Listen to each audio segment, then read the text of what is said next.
Ladies and gentlemen, welcome to Axiom Verge.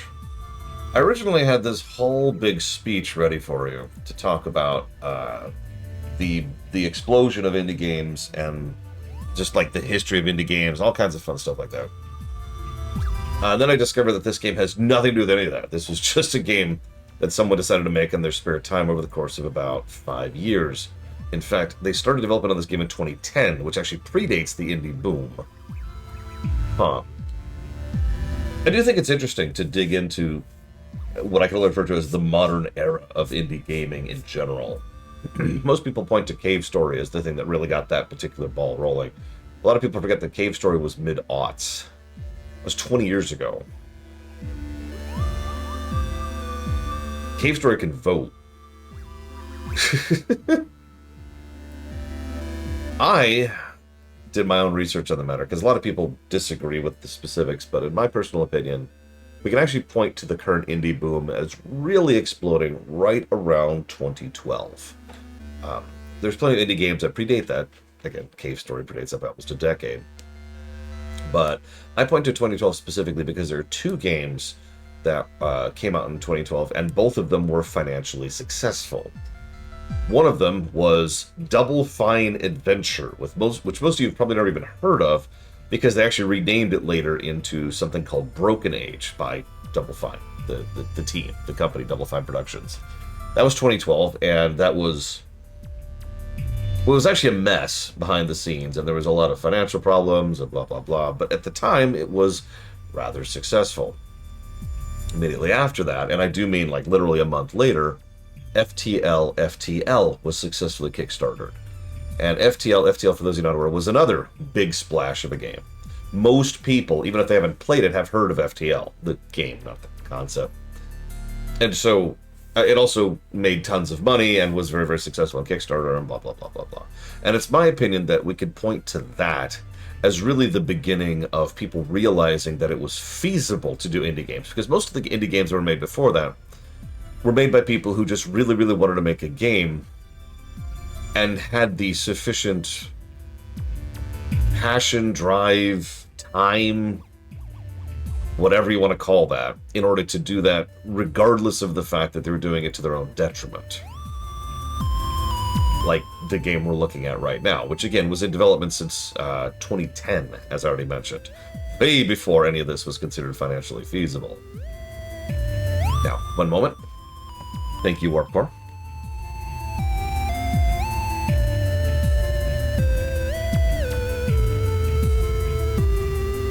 Always appreciate you. And if you give me a moment. No drinking, though. Can't drink on the job.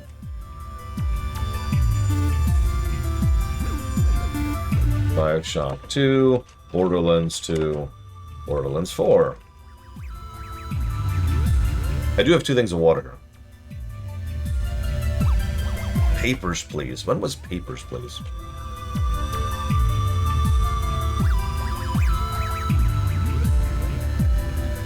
(2014) or 2013, excuse me. That actually does predate this game, barely, but still is after FTL, which continues to make my point for me. Yes, Papers, Please is banned. Not because it's controversial, but because it's goddamn depressing. The only way I can ever play Papers, Please is with cheats on, which sort of defeats the point of the game. Anyways. But I want to talk about one other thing that's specific to Axiom Verge that's only partially related to Metroid indie games, and that is Metroidvanias.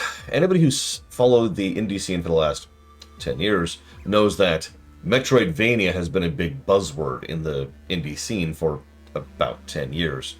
And I did a little bit of digging, as I said in Judo Joker, and near as I can tell, this really is the game that got that ball rolling.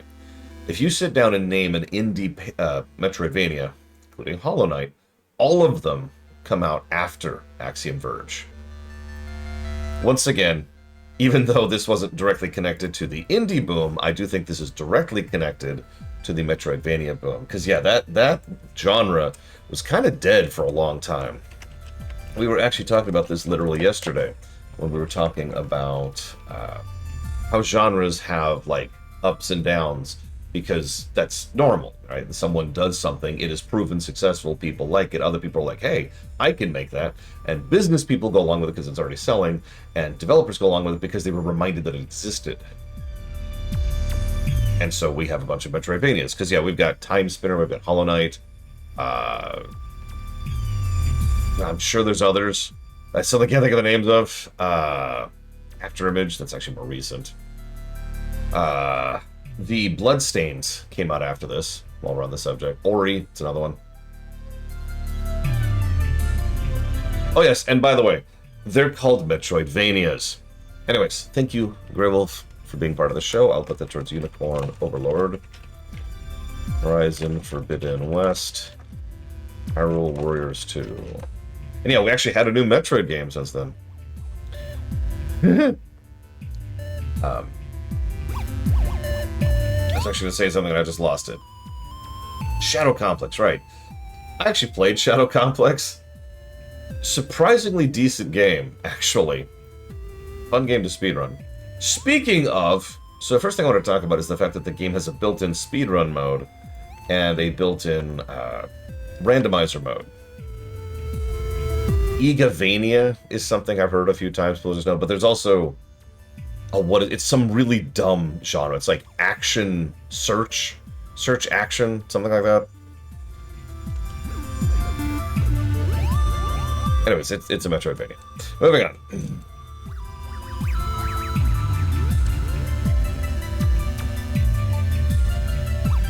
Castle Troid. No, it really is like search action or something along those lines. It's no. And that's my answer to that is no. So, we've got built-in speedrun mode, which I need to look at later, and we've got built-in randomizer mode, which I need to look at later. So I'm just going to jot those down there. Before we go any further, I do want to say shoutouts and thank you to the people who funded this run, including but not limited to Ndiddy, Bella Calic, Blade Traval, Chill Pangolin, Crazy Norse, Dame Celeste, Ect Klug, Game Geek, Judo Joker, Kira White Noise, Kyfrin, Lord Harrowmont, Lucas Slaughter, Monobrent, Melkor Blade, Mr. Red, Nexus of Concordia, Potato, Savicom, person who put this game on the list, which is Rexial de Bouth, which I hope I'm pronouncing that correctly at all, and our majority shareholder, Frieza. Thank you all of you very, very much.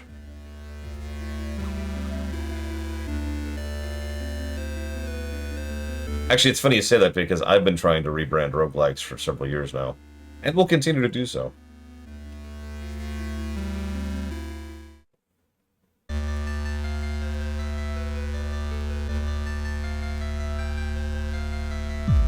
Although I guess since I keep rogue in the title, that's not quite accurate.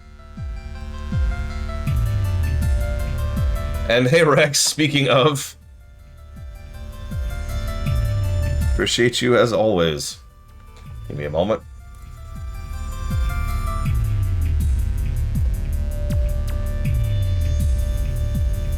I'll put that towards Dragon Quest 9.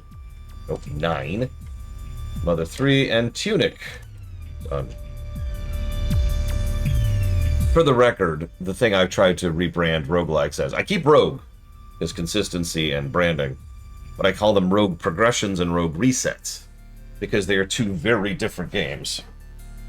Now, I know what you're saying. We already have terms for this. Yes, we do. We have roguelikes and roguelites. I don't need to keep making my point, do I? So I prefer calling them rogue progressions. Stuff carries over across runs. And rogue resets. Nothing carries over to a new run. A little more clear, right? Than roguelike and roguelite. Come on, guys, terminology. Anyways, alright, so I was looking at the difficulty mode. There is a normal mode and a hard mode here. Hades is mostly rogue progression, but it's a gradient, as you might imagine. But it's still rogue progression because you still unlock stuff, you still get access to new stuff, blah, blah, blah. So in hard mode, enemies drop less health. Enemies drop health less often. Bosses actually have increased movement speed. Your weapons do less damage, and enemies do more damage. I mean, you don't have to get them confused to understand why calling it roguelike and roguelite is such a frustration to say out loud. Which is why I said it the way I said it earlier, because in common parlance, if I'm not actually pausing to emphasize the consonant, roguelite and roguelike sound very, very similar to each other. Rogue progression, rogue reset. Anyways. So what that means is, it's not quite lazy difficulty, but I don't think that's positive worthy. So we're just gonna, I think we're gonna just call that a wash and move on. Let's get started. And listen to this music too long. Whoops, hang on. This is me getting the game working earlier.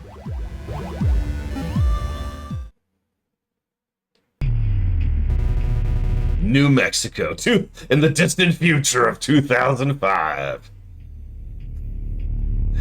The developer said he was heavily inspired by, of all things, Blaster Master, a game that most people don't even remember exists. Speaking of which, Blaster Master 0 came out after this, while we're on the subject. Thanks, Hammond. Starting the pulse now. If only it would work this time.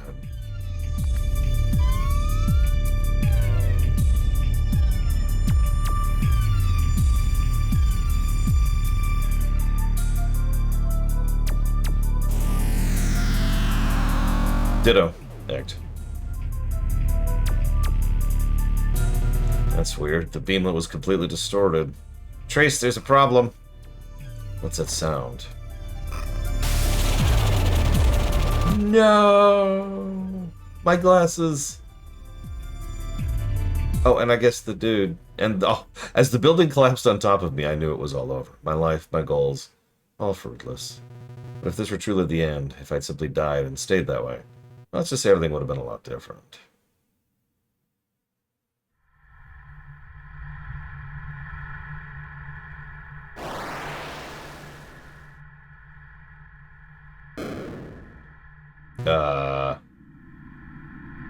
Trace. Wake up, Trace.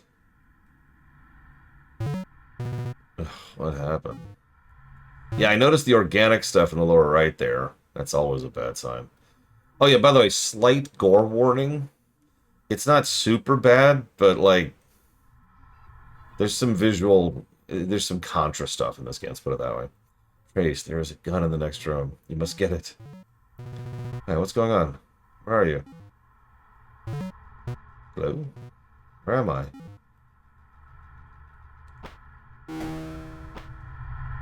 Okay, that is immediately not going to work. Hang on. Okay, so I need jump to be down here. I need... no! No! I need that. That there. That should be good. There we go.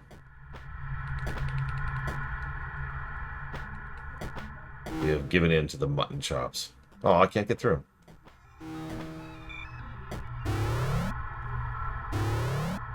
Okay, there's a bunch of guck. Oh, guck.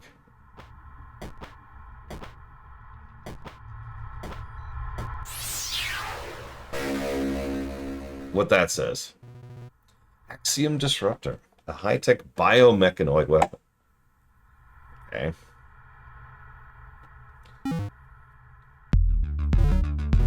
Is this the gun the lady mentioned, or did I just imagine her?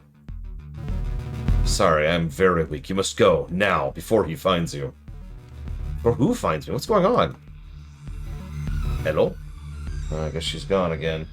And I guess my cable's all having issues. Hang on.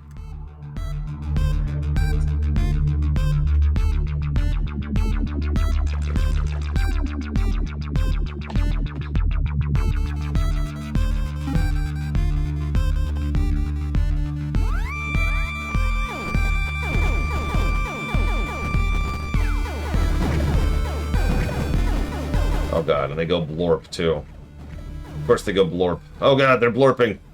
More blorping. No more blorping. No blorping. Ah, the blorping coming back. The blorping's coming back.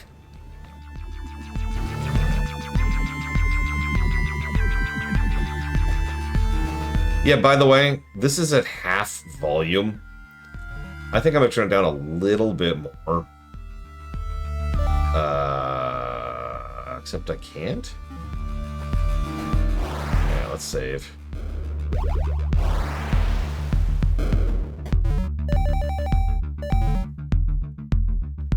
Sure, whatever. Still a little loud. Oh, no, I'm sorry. This is at like a third volume. Jesus Christ, game. Let's try that.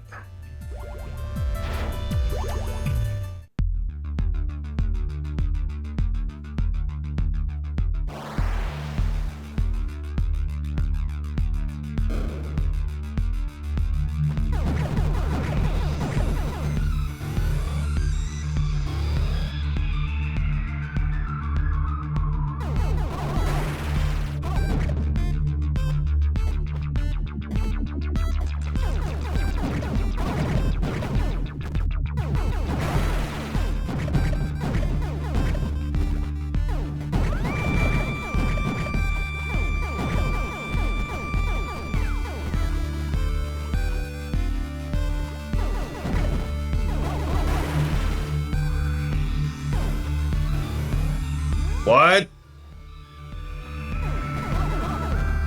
Yeah, it's kind of curious if we had 1 HP or not.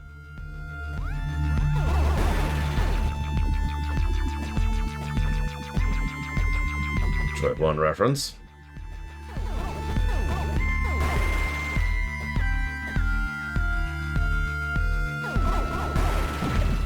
Oh. It's our first health up so far.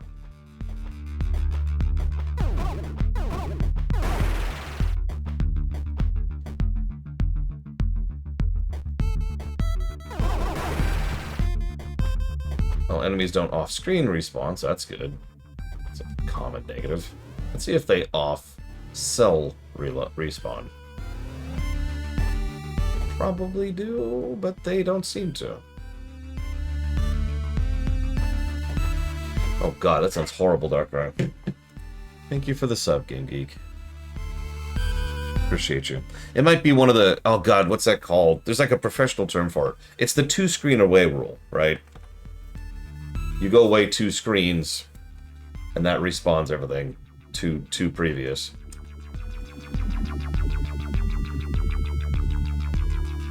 Which is actually a pretty good rule and exists for good reason. Okay, the Princess, Pikmin 3, and Donkey Kong Bonanza. Oh ho ho ho ho! Banana. And yes, it is 2015. This game is 10 years old.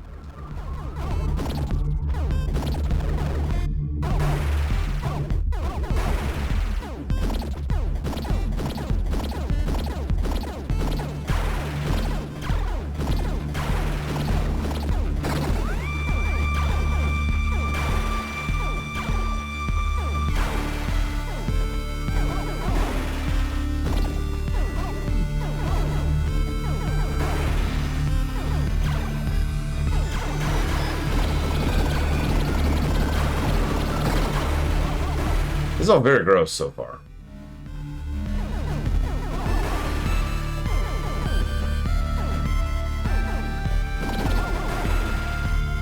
A lot of blorping going on.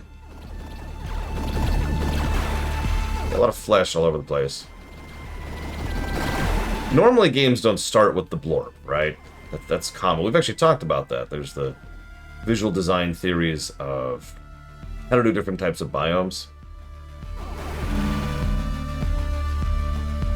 You start off someplace nice, safe, clean, usually green, sometimes blue.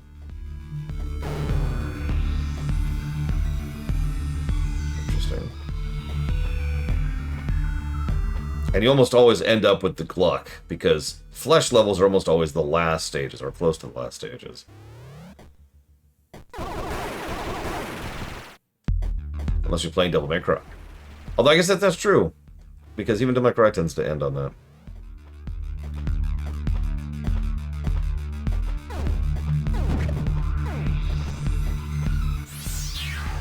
I got the thing.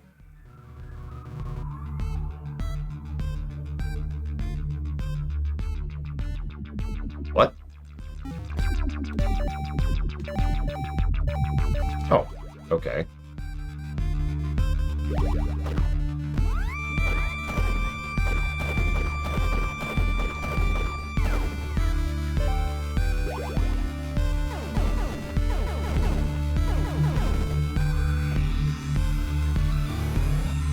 Super Metroid has a challenge run for that, and it is balls hard. Reverse boss order.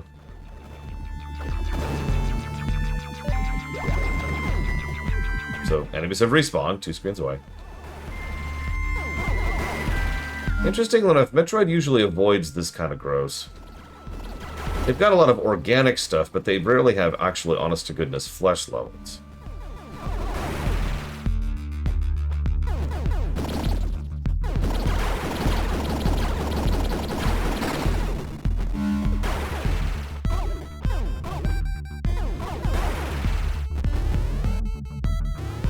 I like the minimap. It's small, but weirdly informative for what it is. Hello? Real enemy. Whoop, whoop, whoop, whoop, whoop, whoop.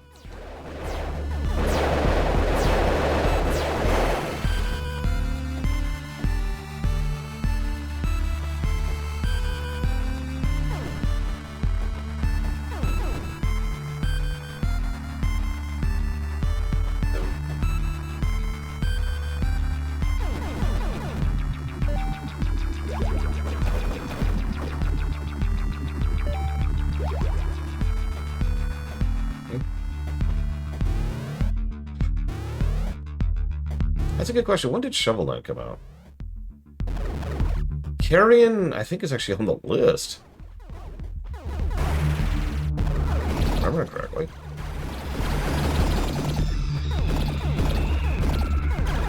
Might not be, I don't know.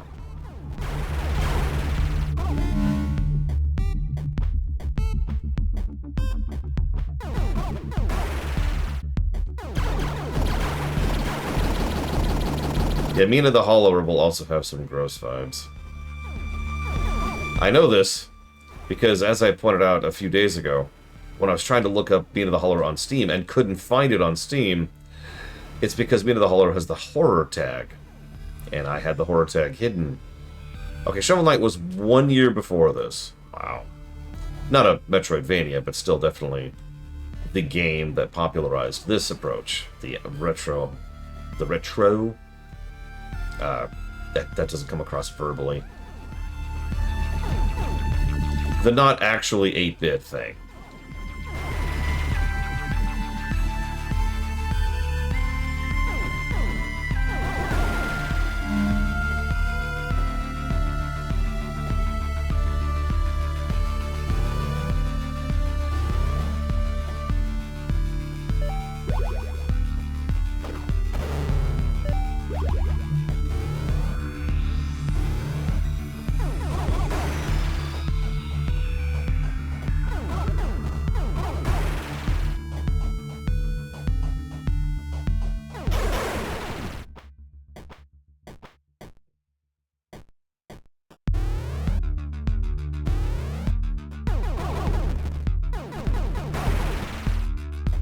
Do we just have a map? We do. I can set a reminder. Interesting.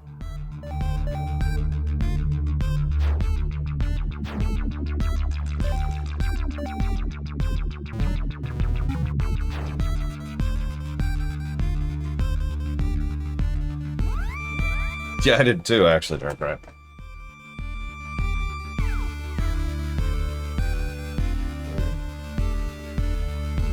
Listen.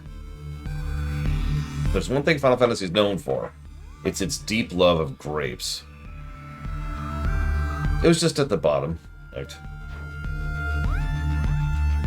There we go.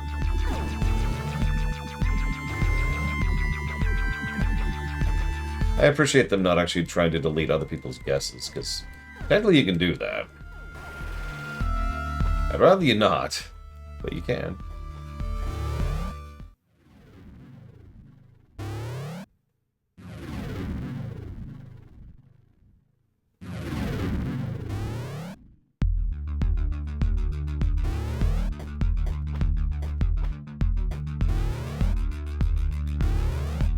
Yeah, I figured.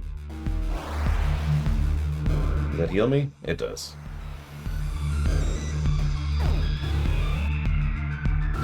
Well, Dream Whisperer, you got your wish.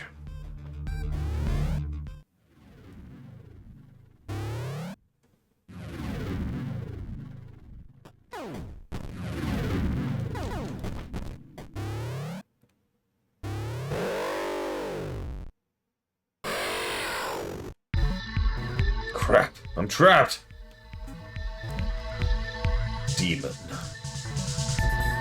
Oh, hey, you can talk? Listen, I'm lost and, Demon Athatose. Kill!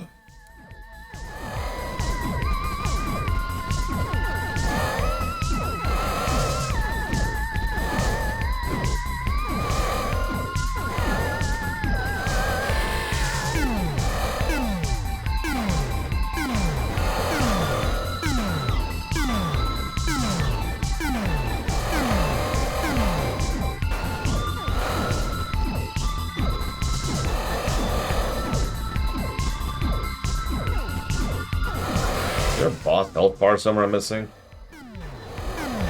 Also, I don't want to sound negative, but this game really has an obsession with the color red, and I hope that's just the stage we're on.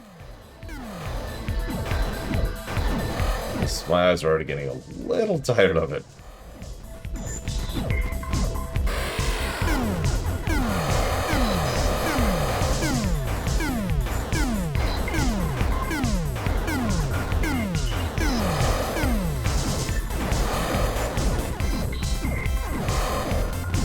He's speeding up, so that's a good sign.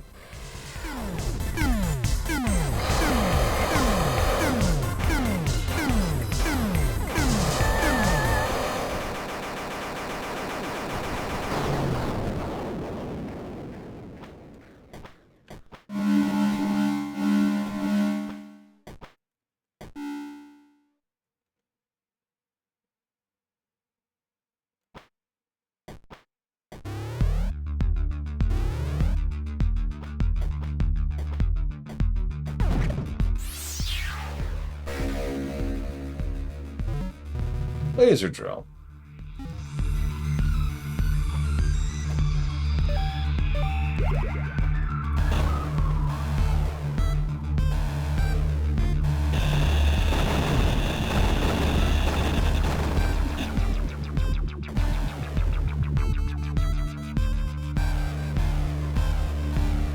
Anybody who's played this game, what do the shoulder buttons do? Like in a normal playthrough.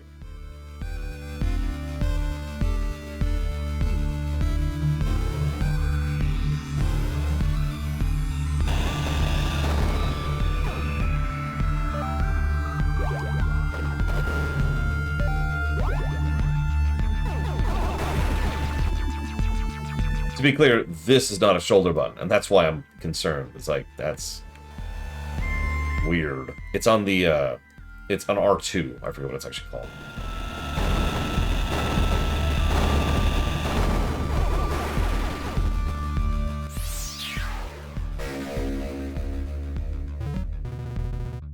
Permanently increase weapon and item damage.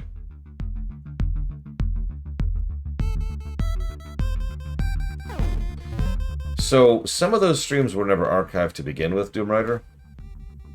But in that case, I do believe that's on the archive page on the website.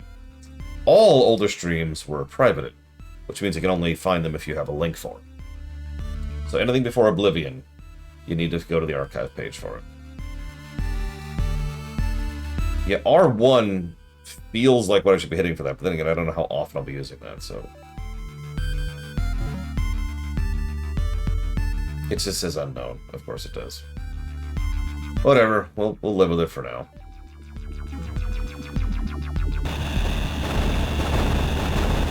Sorry, yes, Darkrai is correct. They are privated. Sorry. Ah!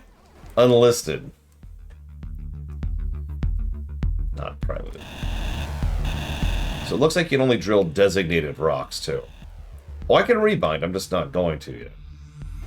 I'm going to live with it for now.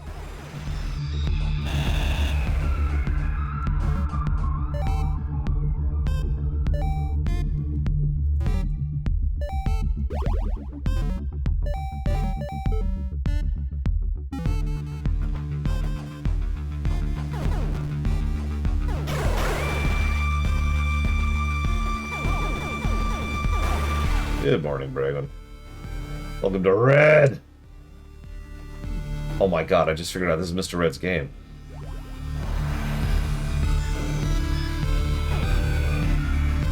was gonna say, Super Metroid, I love that game to death, but it really had the scan every room problem pretty badly. We'll find out, Mook.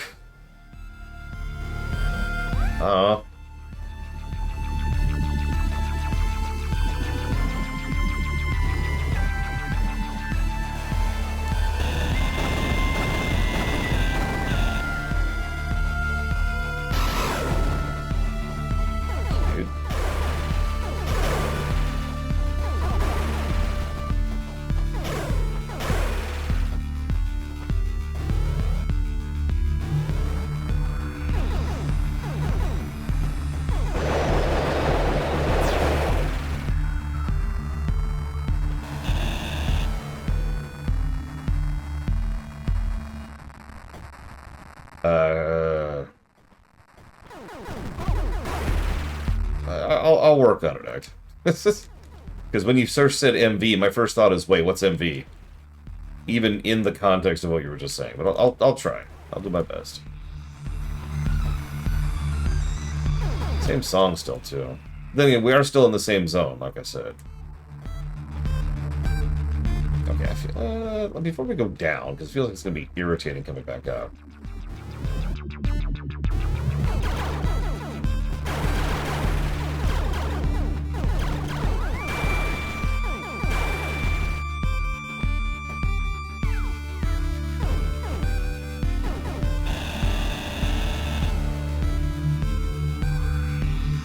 Okay.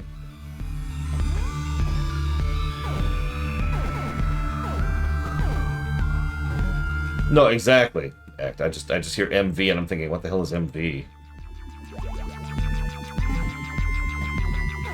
Yeah, unlike AC, which in my mind is usually Assassin's Creed, but sometimes is Asheron's Call. And then air conditioning.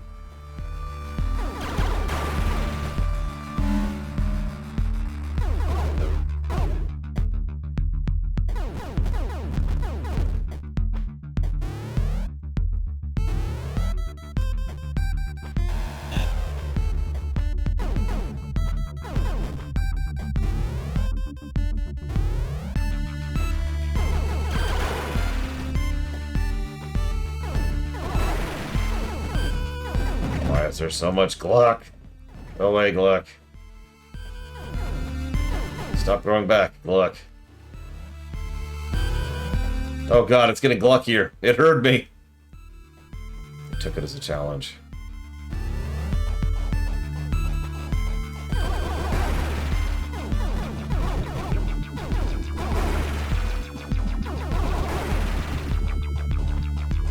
I mean, Metroid MV makes sense for Metroidvania. I'm not sure what other acronym you could use there.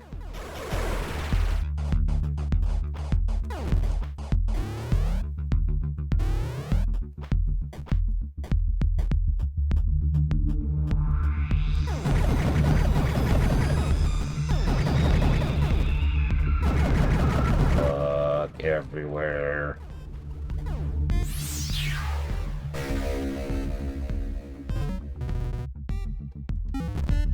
I'll take that. It's an E-Tank. Wait, hang on. Can we anti-Gluck? Yes, we can. And I just bathed. I think you're thinking, well, is it? Because I'm sure it is, Spartan, but MKV is what I was thinking of.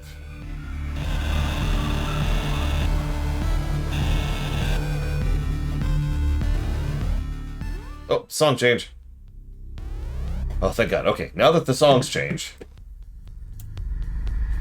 Actually hoping for that. It felt like we're getting to the end of this first zone.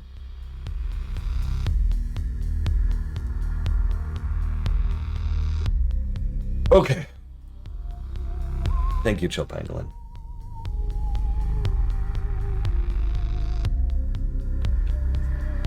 Hi, Kaisen Suru. Oh, shoot, there's enemies here. They're gonna attack me! No! No!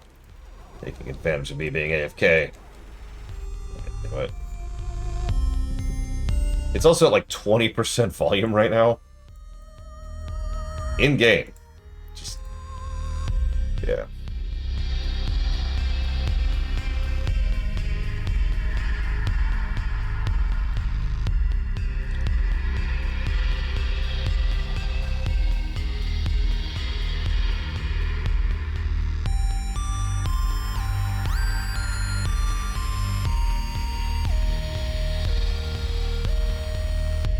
Uh-oh. Okay, so this is going towards Tokyo Extreme Racer, Halo SPV3, and Kingdom Hearts Chain of Memories.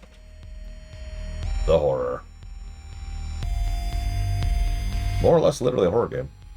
Alright.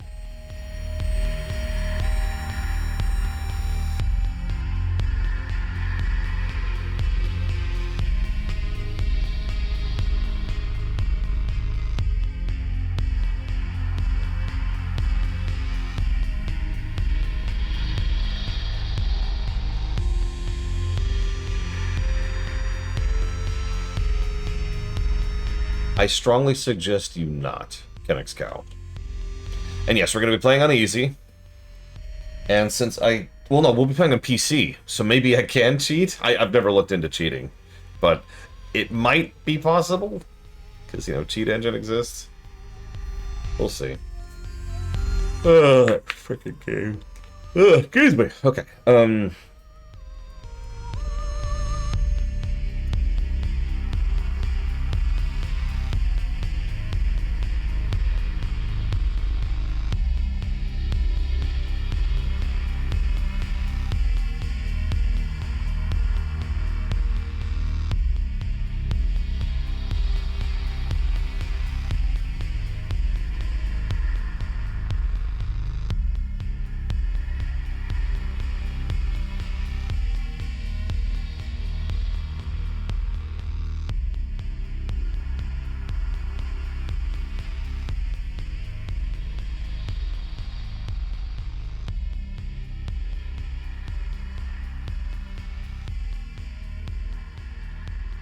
okay, sorry. Jotting down some notes before I forget them. It's easy to forget to jot down notes, at least for me, in a game this short. Not that this is a super short game, I'm just saying, like, in a game this dense, might actually be a better word for that.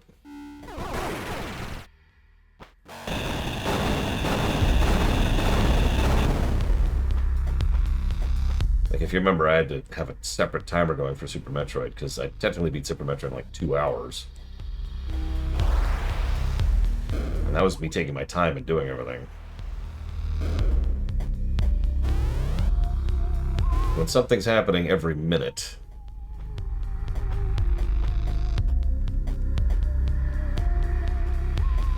So what I'm trying to say is, if you like FF11, don't play this game. Rex is like, hey! Why is the background pulsing? And do I want to know the answer to that question? Considering how glucky this game already is.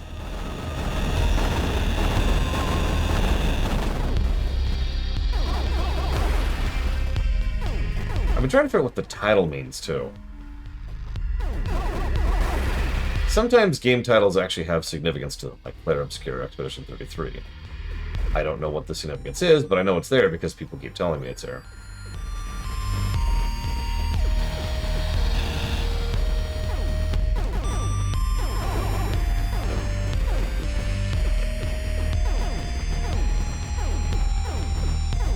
Well, yeah, exactly. So, like, an axiom is, I usually hear an axiom as, like, a phrase, you know. The only two things certain in life, death and taxes, that's an axiom, right? But Verge? Are we on the verge of a new Axiom? Have we proven our previous Axiom wrong? Like, there's a lot of ways this could go.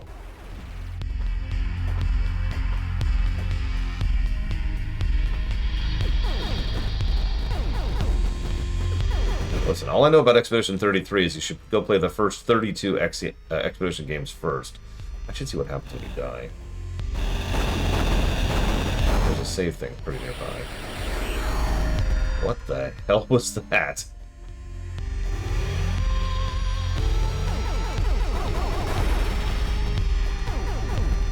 Like, look at how much the whole world is pulsing. In time to the beat, of course, because this is secretly a Crypt of the Necrodancer prequel. Now they get Zebatites. There actually isn't days in FF11, believe it or not. When you're on a mount, you just straight up ignore enemies. Having said that, when you're on foot, they'll just kill you, and you can't even see that they're killing you because, you know, server lag. Oh, another new song. Oh yeah, that's a good sign. That's the game, right? That's not my computer.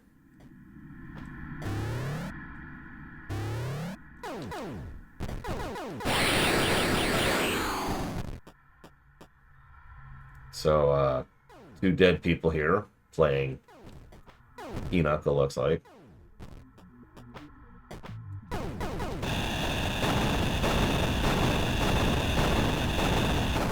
Like you do. Okay.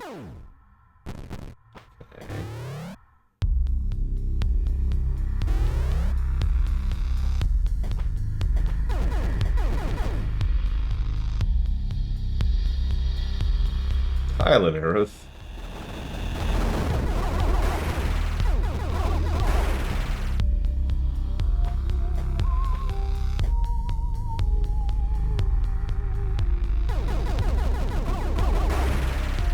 Yeah, I've kind of already decided that unless they substantially change the skill gaining system in Guild Wars 2, our review of the next expansion is not going to include a review of the new elites. Whoa, okay. Yep. Oh, that's interesting. His position didn't reset. Okay. Well, okay.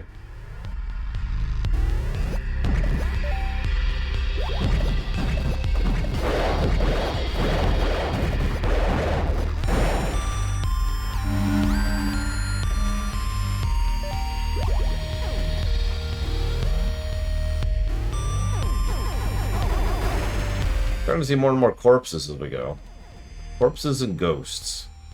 Always a good sign. Going through a giant, organic, pulsing hellscape.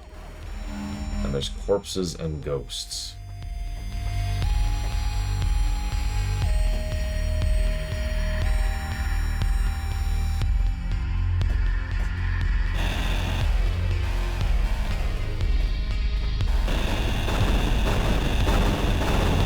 Oh, I was calling the chaser dudes ghosts. Yeah, we're apparently in New Mexico. This is just New Mexico in real life. So. Whoops.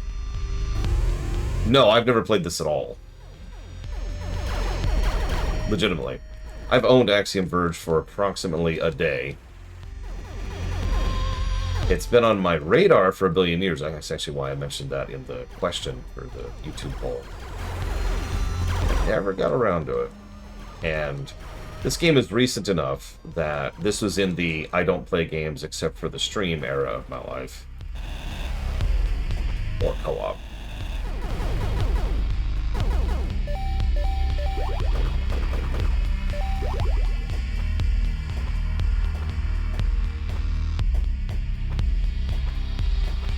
Yeah, definitely an NES-inspired aesthetic. I do like the brickwork for what it's worth. Luck aside.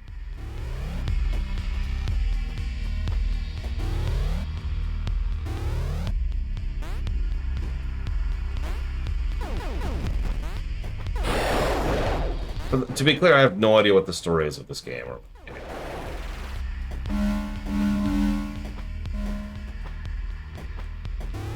Yeah, we've come up with, I think, 5? Hang on. Oh. So, 1, 2, 3, 4, 5, 6, 7. Excuse me. We have 7 come back to rooms on our list right now. My mental list is getting a little full, honestly. The good news is several of those are the same thing. The glitch rooms. Whatever those are.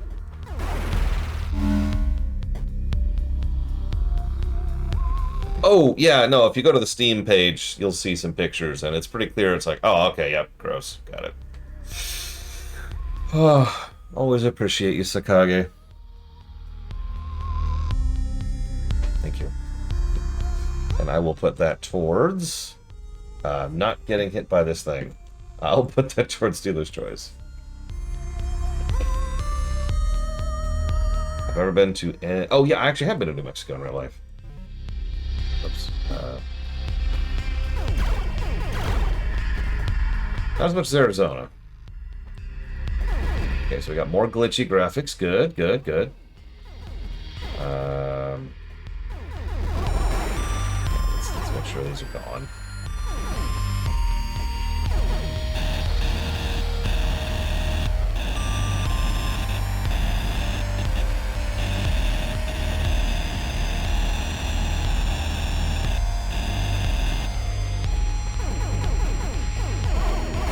Arizona is actually a pretty nice place, if you could tolerate the heat. Or at least it was. This is obviously very out-of-date information at this point.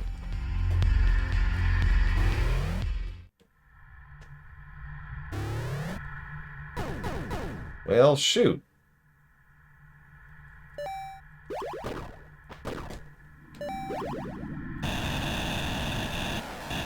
Okay, so this is bad, actually.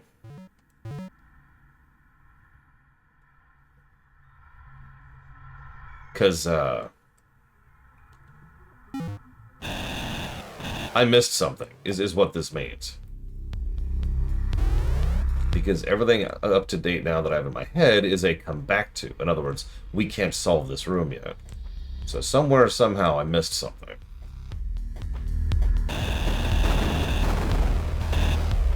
Okay, hang on.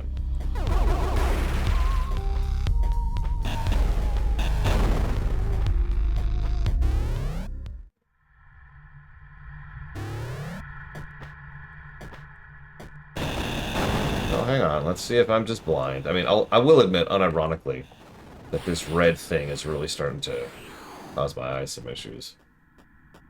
So we'll see if I'm just glazing over something. Okay, there's a way forward here. We're good, we're good. There's a way down over here. We have found a way forward. Let's go left first.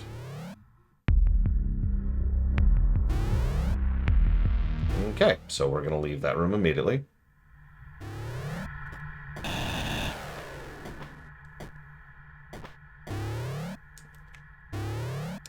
Yep.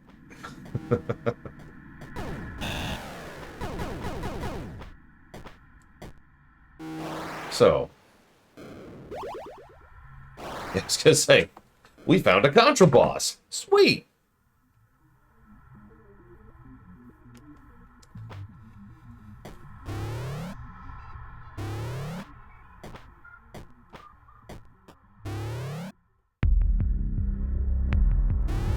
All right, bus time. Trace. My name is Elsinova. Are you the voice I've been hearing? Yes, we are connected through Mind Machine. I need you to fix power filter. I am dying. I can help you with that. Power filter? Yeah, I guess I could try. What is with his mutton chops? Not near. I'm sorry, I need rest now. Bye. Hey, wait, where are we? This is bad. This is very bad. Alright, what do we get? What do we get? Short-range burst of electricity.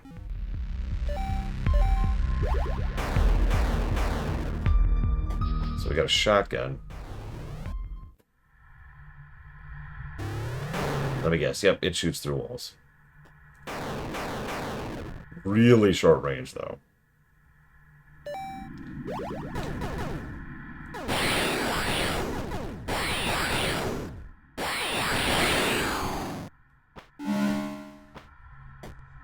Yeah, melee weapon, but goes through walls. This looks like a prison.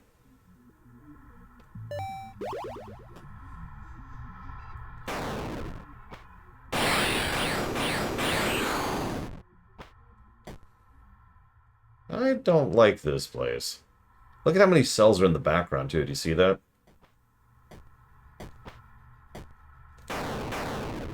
Look at that range.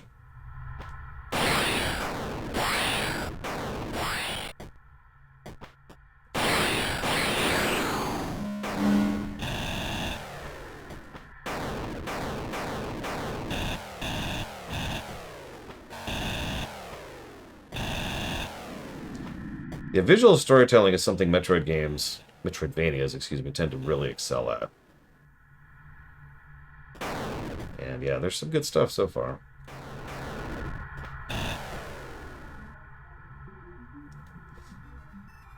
Yeah, that's true. They tend to have to. I've said it before. Super Metroid, I overpraise it, I'm sure. But one of the things I'll never forget is that Super Metroid introduced me to the concept of visual storytelling. And if you're wondering what visual storytelling is, it's actually really easy to explain. It's storytelling without words. That's all it means.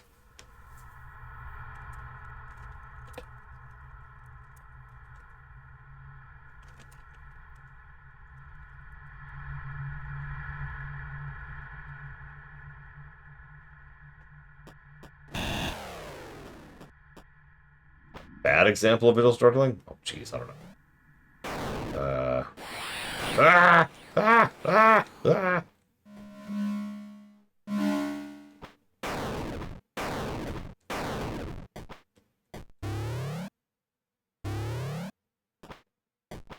That is a pile of bodies down there. That is a larger pile of bodies down there. That's a slightly smaller pile of bodies. That is a huge pile of bodies.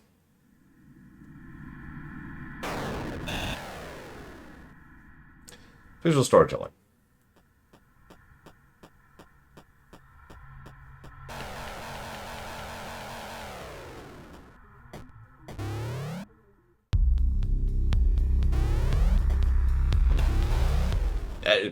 Okay.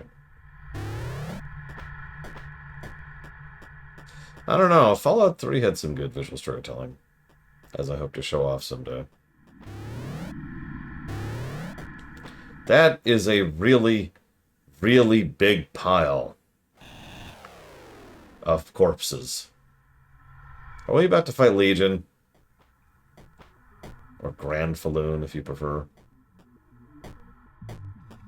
That is just... Yep, that's... Yeah, I think pile has stopped being sufficient to describe the number of corpses. Jesus.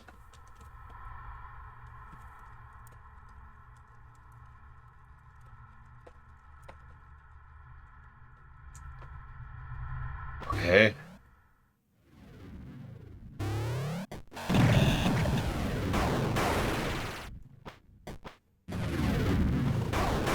Oh, that's the boss sound. That's the we're about to fight a boss.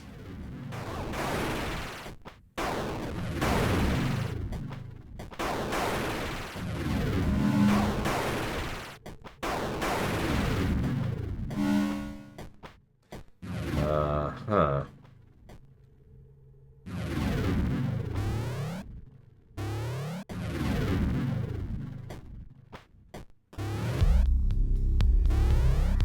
Three, actually. You're correct. Well.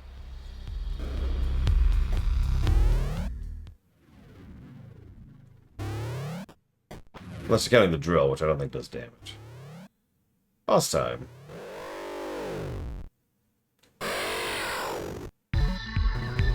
What?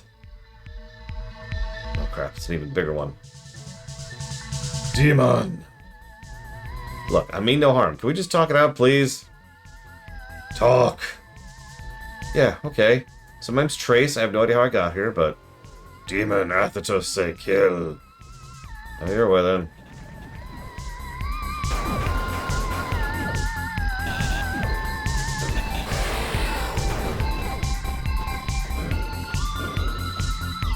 So let's find out what happens when we're low on health. Do this on purpose.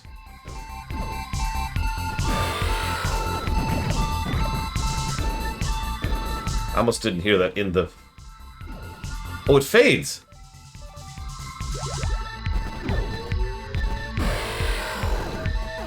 Yeah, it beeps in time with the music. It also fades out.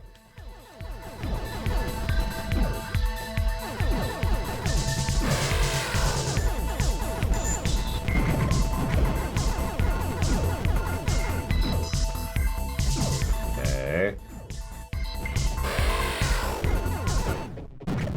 This is what happens when we die. Our life force goes back to the pod. We save the fact that we died. That's interesting. God, what just happened? You died. We saved your mind machines. What? I'm sorry, I hope I'm misunderstanding something. Can you try rephrasing that? Hello? Oh man, this is insane. I died? Am I still me?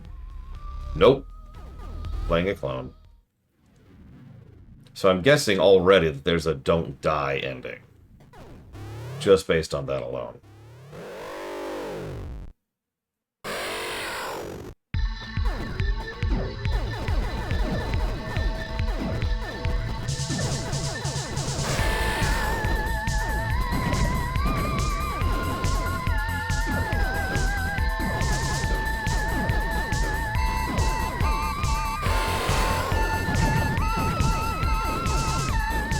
Something hit it.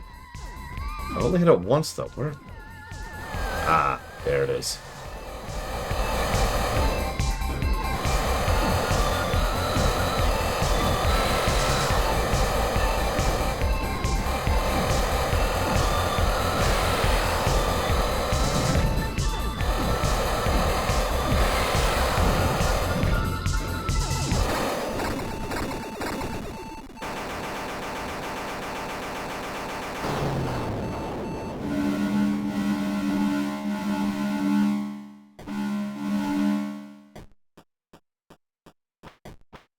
I'll take it.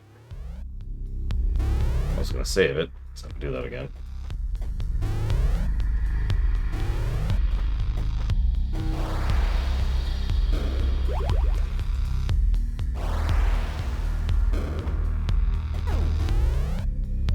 Oh, 2 bosses down. We've been playing for 58 minutes, we've killed 2 bosses. What is this? A Metroidvania?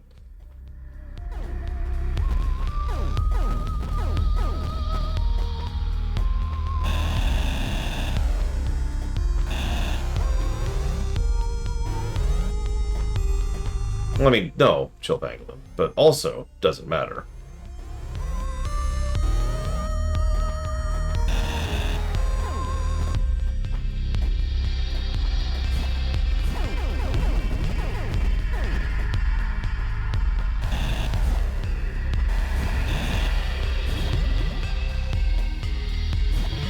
Where are we? So this is Absu. That was Erebu, and this is Absu.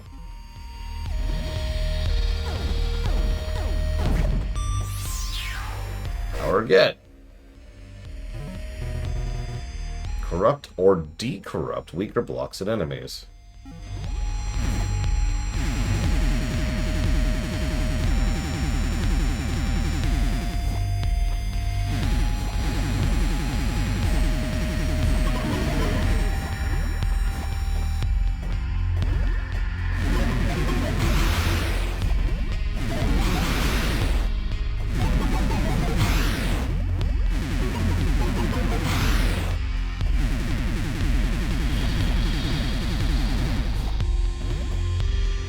Interesting. Good afternoon, Huthor. Welcome to, whatever this is.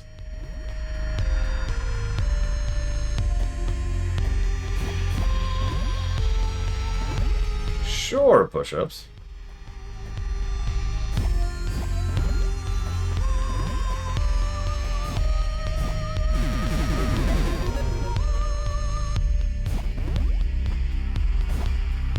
Hang on.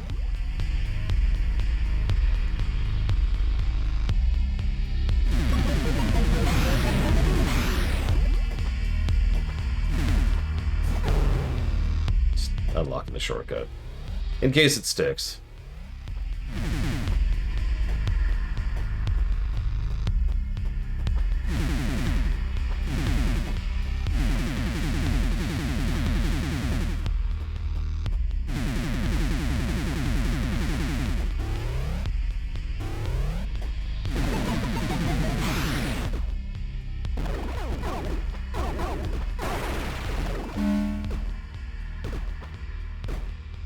I mean, it's a map. Boom. Green rooms are save rooms. I can tell you that just from experience. I'm not sure what a gray room is. Red room is a boss room. And that appears to be all the room styles so far. Yeah, that was the biggest reason I almost put the didn't accept playing this game, Uthor. Which I know is going to be a huge shock to you. But so far it hasn't really been bothering me that much.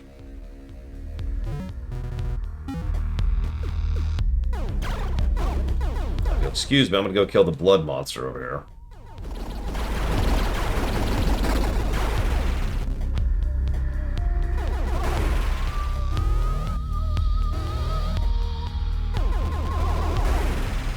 I don't know how to answer that without sounding like the obvious, pretty much. Like, the fact that some people don't dislike Geiger is just insane to me.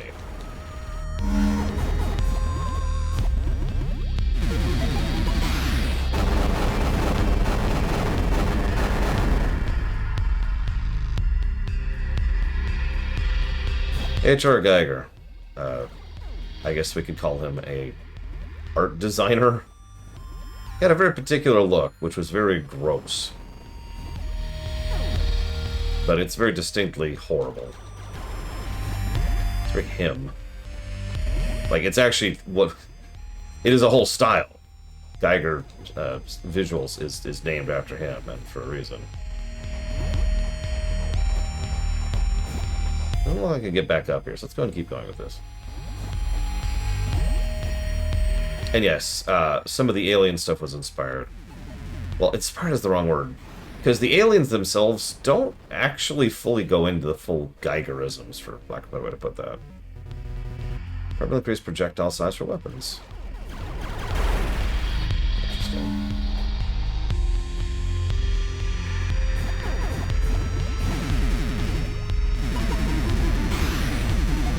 Yeah, toned down is actually a good word for what they did with it.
Okay.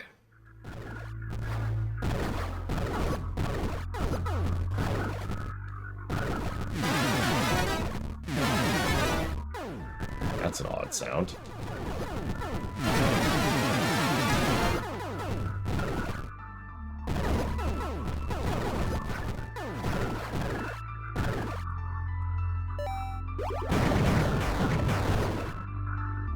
Interesting.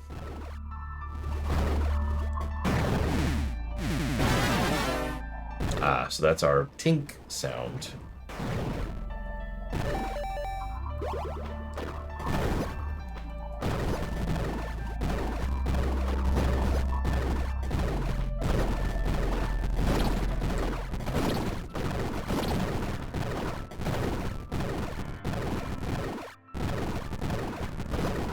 Sorry.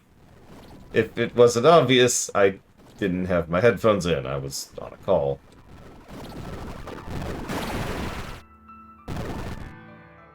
No ammo that I'm aware of.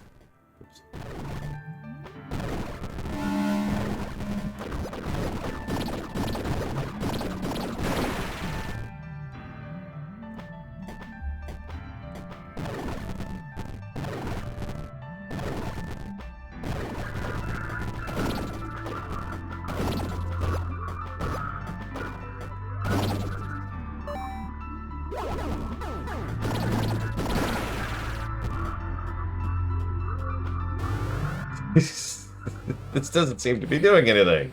I don't understand. Ah! There's an interesting question.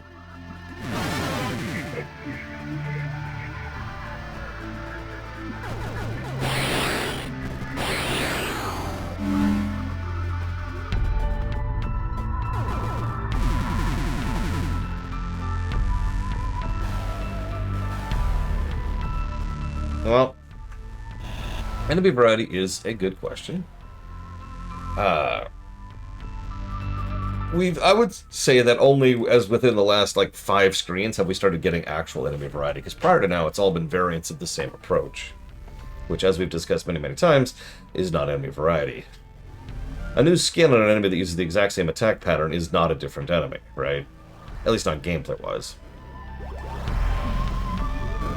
See Gothic for an example of a game where there's only 2 enemy types in the entire game. By contrast, here we have, like, these things.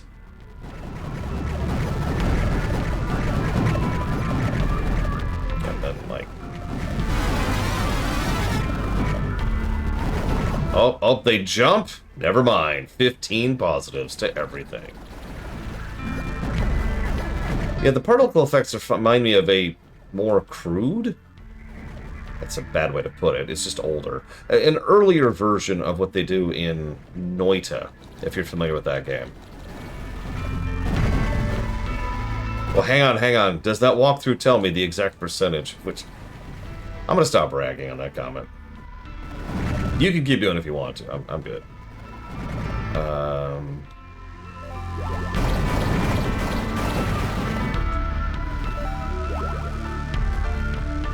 I've thought about doing a playthrough of Noita. But honestly, that game... Oof, maybe I shouldn't do a playthrough of Noita. Okay, obvious terrain change here.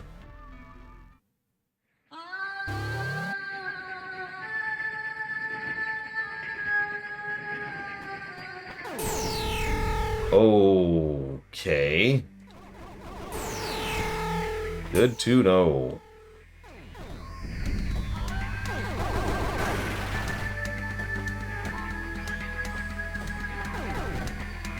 Orange. I don't know what an orange door means. Oh, you dick.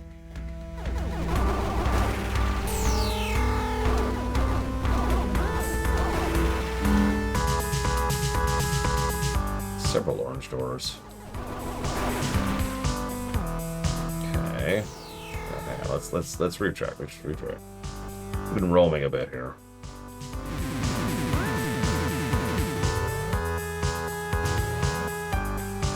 So the problem with Noita as a stream Noid is a rogue... We'll call that a rogue game. We'll just pause there. Like, it's kind of rogue progression, but in a really weird way. I should mention I know basically all the spoilers of Noida, because I thought I'd never play it. I will not be spoiling for you, of course. I'm just sharing.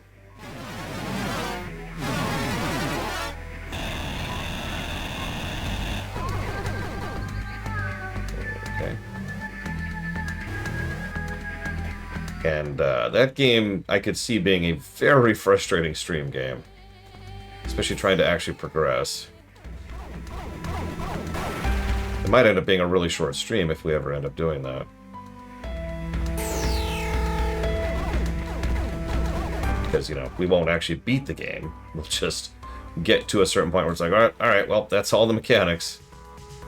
Now it's time to go farm the optional bosses, the super optional bosses, the alternate dimension alternate bosses. And so forth and so on. And be like, alright, we're good. That's a thing.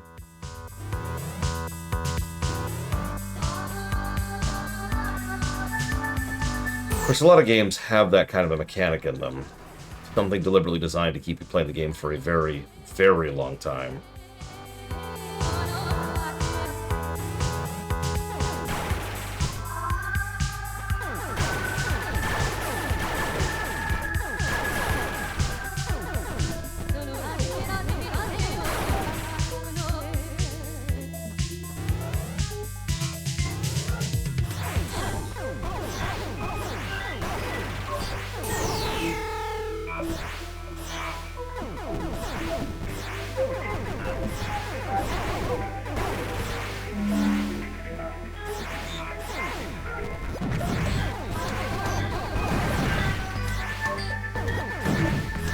Oh, you tick.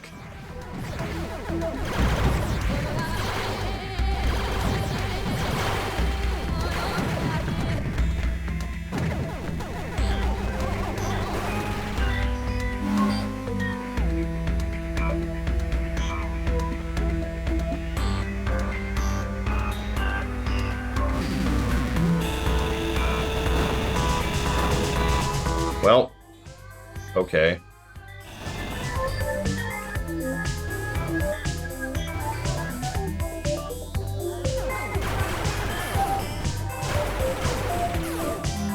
One thing I've noticed, and I don't intend this as an insult at all, I don't really notice the different biomes. I'm not even sure we actually have different biomes, really. Just different colors.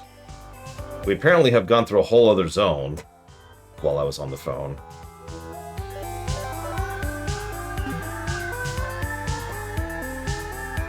Like, they're colors, colored differently, but this looks the same as the first zone, really.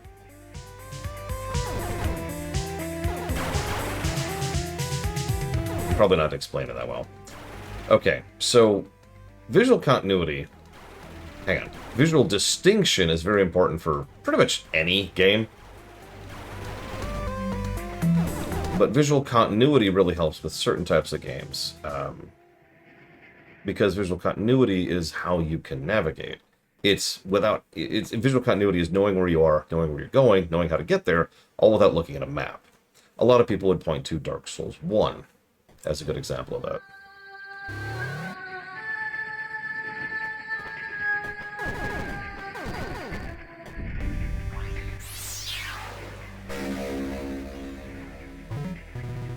Alters local physics to augment jumping ability. Well, we just got the high boots. I was wondering when we're going to get that, because I noticed there's a bunch of high boots puzzles in the rooms we just went through.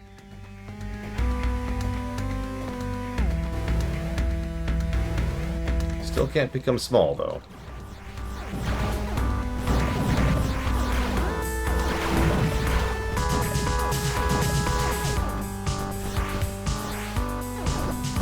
Like I said, it's not really a complaint, it's just an observation. Something I noticed as I was going through here.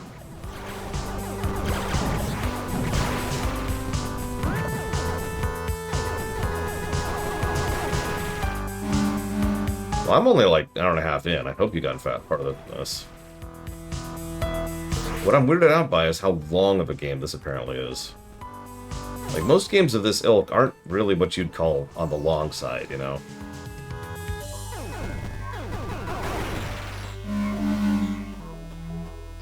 But we might be here for a couple of days. So, I should probably explain one of the reasons why I'm not switching guns a bunch. It's because it feels kind of weird and awkward to switch guns. It doesn't feel smooth at all. It feels like I'm basically pausing the game to switch guns, which is, I don't know, not bad, it's just not great.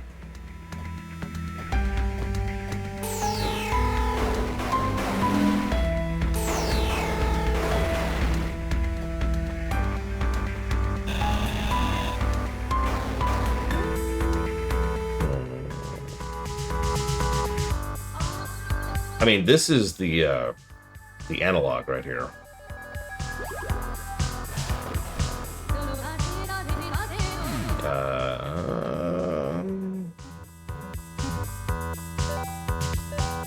Apparently L3 and R3 also do it, which is strange.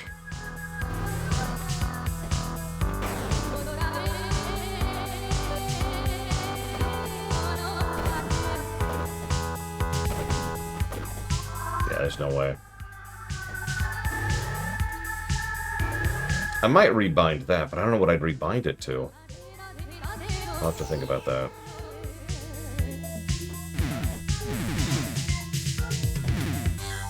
So far, I haven't had a lot of use for corrupting, though.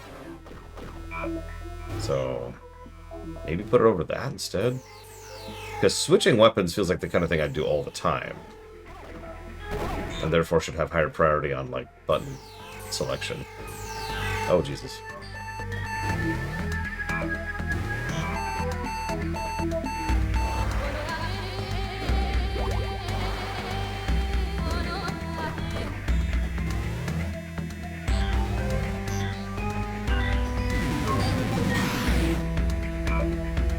Laser hacked.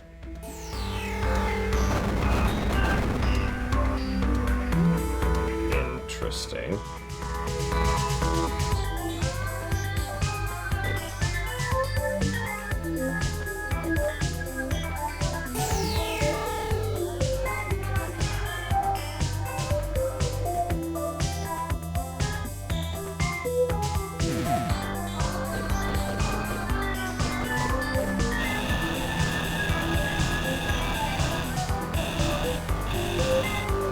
And now I'm stuck. Help! Help!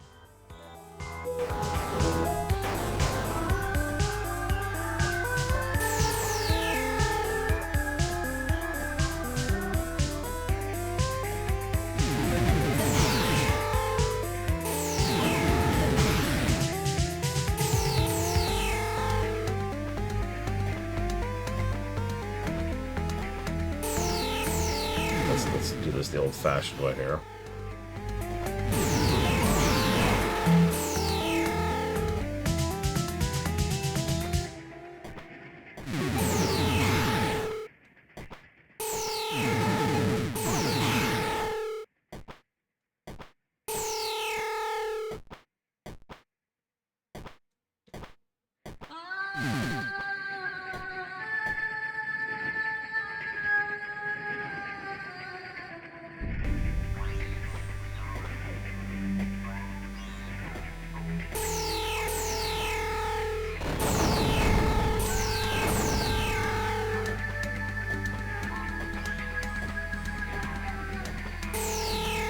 I wonder if that's going to stay open. It's like an idle curiosity, you know?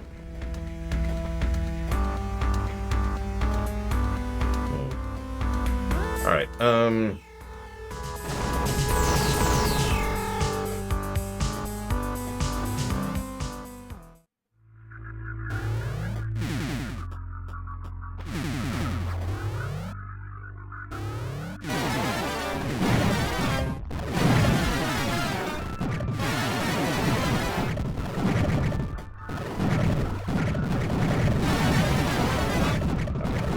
thorough.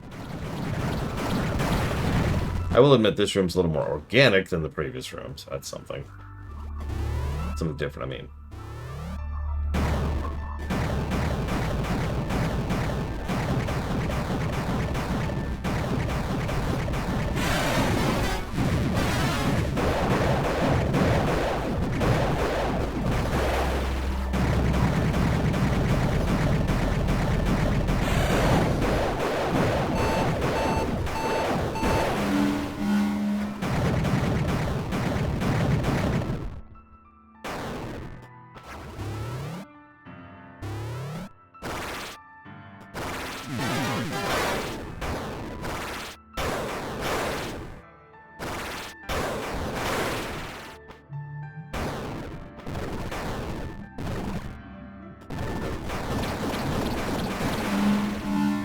And they must be having better luck than me, Earth. I still haven't gotten more than like 3 items out of there, out of the 15 or whatever I need.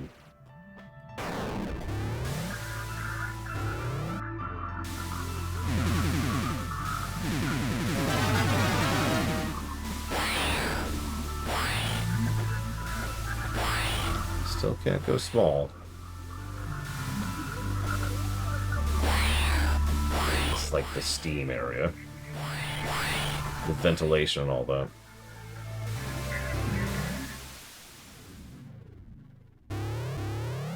Okay, so that's a boss. I love fighting bosses.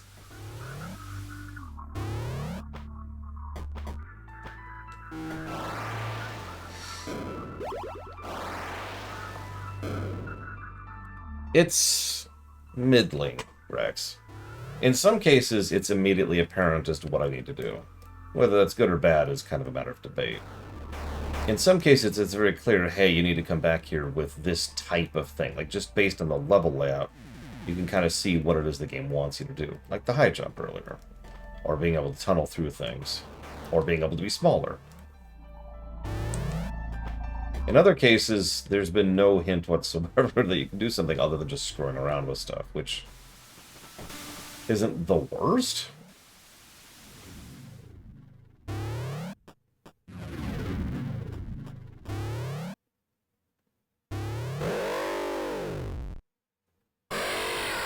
What in the hell is that? Demon Athetos say kill. Okay, so let's get a long-range weapon. Nice zoom out there.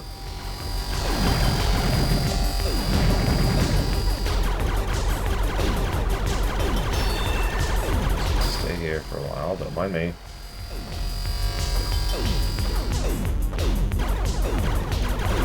That's interesting.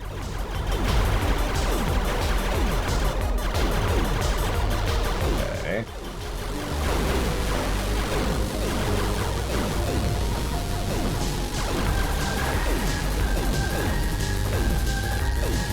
Okay.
Actually, probably the most interesting boss so far.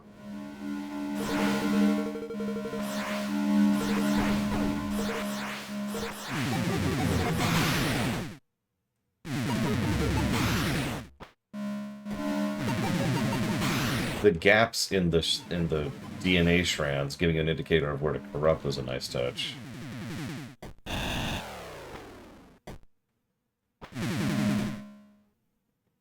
And multiple block spots, multiple weak spots, changing its attack as you kill its weak spots. Stuff like that.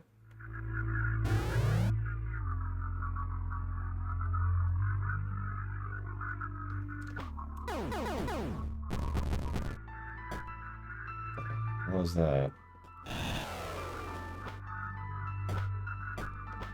Are those, apparently. Those are the power filter that Elsa Nova was talking about.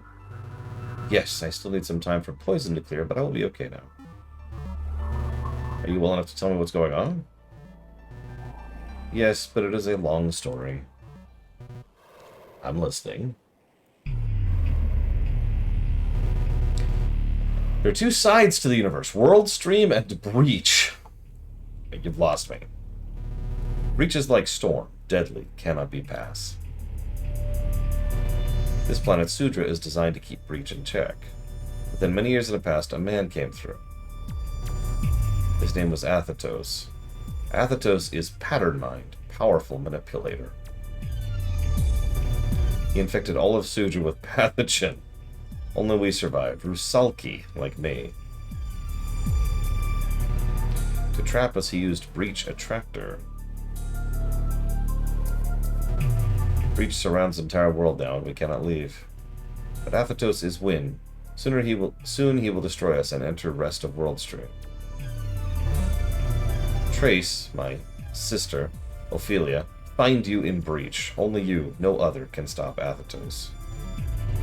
She found me in the Breach? What does this mean exactly? Unfortunately, I am not knowing. Only Ophelia entered Breach, and she is damaged. Okay, so why me? The whole Chosen One story doesn't inspire much confidence. Only Ophelia knows. This is my next task. Also, enable repair drones to fix Ophelia and other Rusalka. Ophelia has a way to circumvent pathogen, which you will want. Am I in danger? Or could I already be infected and not know it? Pathogen is now in all creatures here, but you can heal inside egg, so maybe not. Thanks for being so forthcoming about all this. I'll help you, not that it seems like there's a choice. I'm gonna expect some answers from your friend.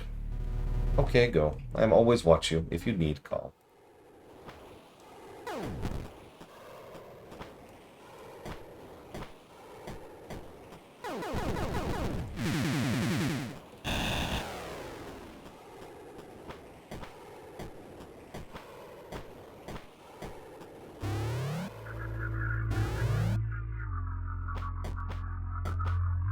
Is that a coat? You got the lab coat.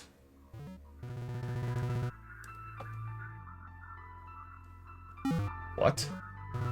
It's an old lab coat, like from the laser lab. The inner layer is different. It's biomechanoid, like my gun. Why would you wear something that has Gluck on the inside of the coat?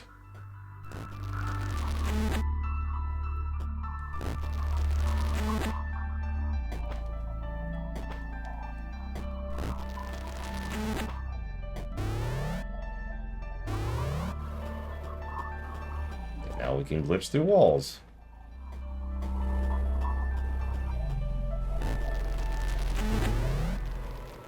Okay.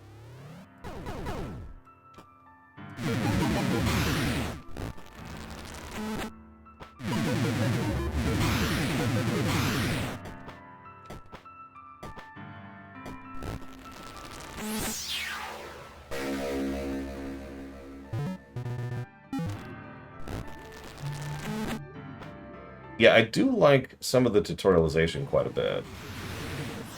Oops.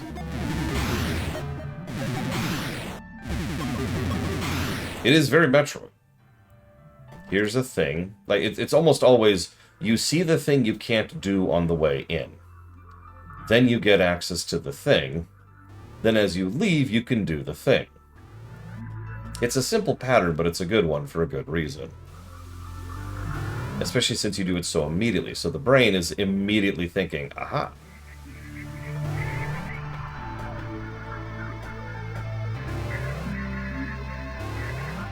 This one was like a super high jump thing, wasn't it? Yeah. Okay.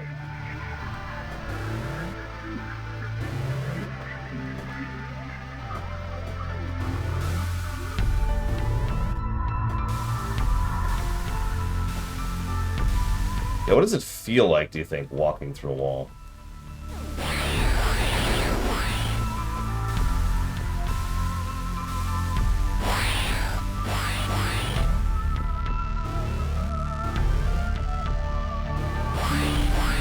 Actually, yeah.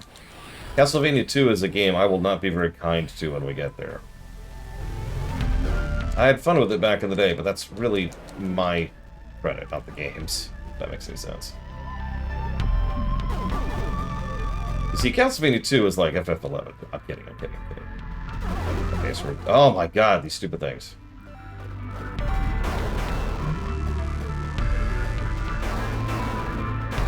I have to be print. Actually, now that I say that out loud, FF11 and Castlevania 2 do share some DNA.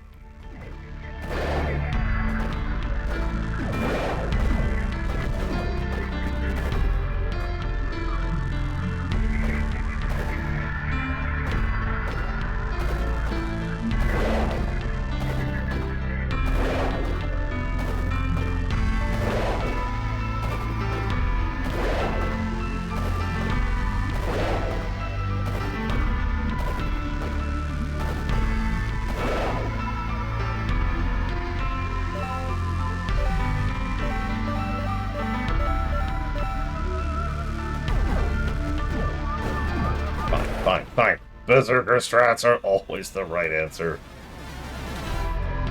Okay,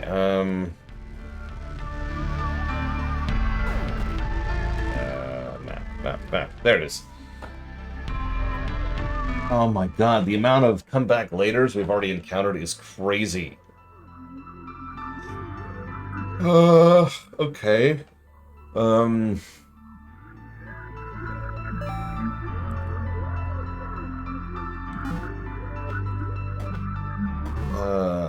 Let's check this really quick while we're here.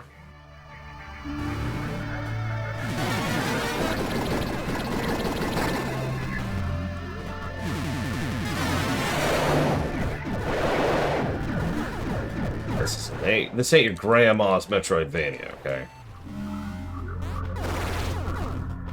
Wanna play a baby game for babies, go play Metroid 1. That's a joke.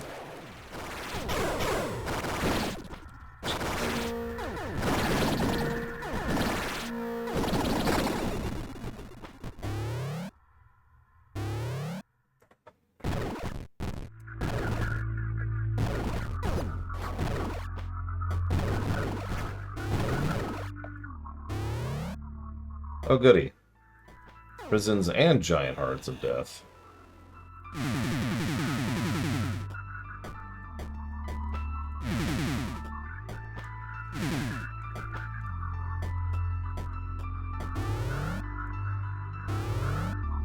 Speaking of giant hearts of death. Hello, miss, are you awake? Trace, that is Veruska. She is in great need of repair drones. She's very dangerous, but is our ally. Okay. Dangerous? I mean, I'd figure you were sort of network supercomputers or something. No, our word is Rusalki. It is like water machine? We have all been damaged. This situation you see is emergency. You can enable repair drones. It'll greatly help. So just the power filter isn't enough? That is bare minimum for survival. Okay, hang in there. Whatever you are, I'm not going to let you die without a fight. Thank you. So, how many of these do you think are secretly our enemy? Bonus points. Is it all of them?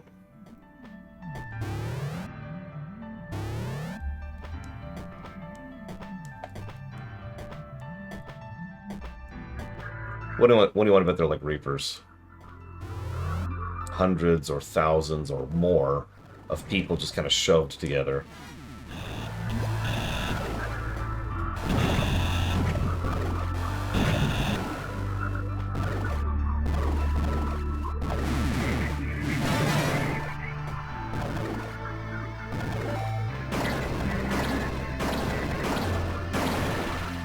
I mean, you notice they're near the prisons, which have tons and tons and tons of piles of corpses in them. Including the one we were just talking to. I mean, they just scream boss fight out there. I've played video games before. I think. Once, twice, something like that. Where are we? What was over here?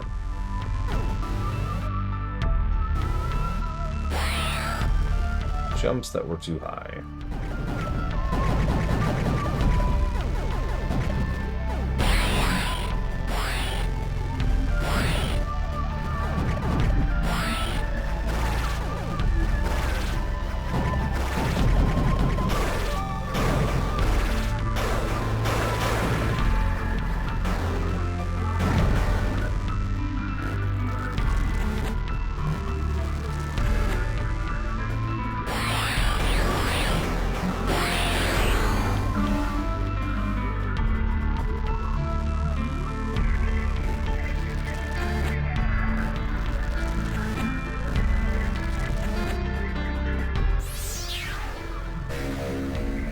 That's true, the Reapers are machines in Mass Effect 3. But in Mass Effect 2, they're, you know, combinations of tons and tons and tons of people. Millions, I believe, actually. That also is backed up by Mass Effect 1. Sovereign flat out says we are each one of us a nation.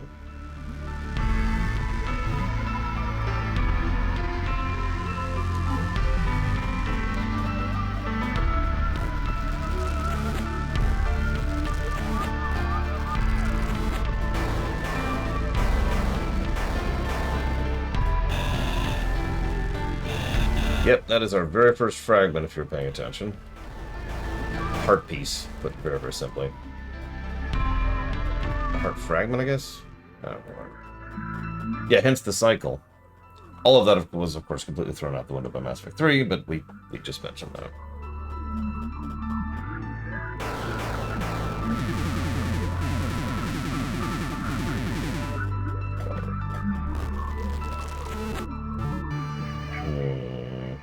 What?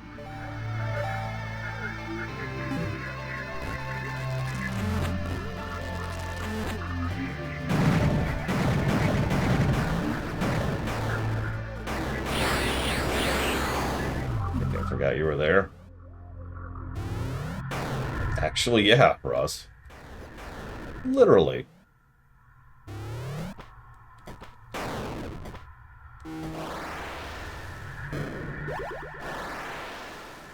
Oh man, 100%ing. That sounds like something I want to do.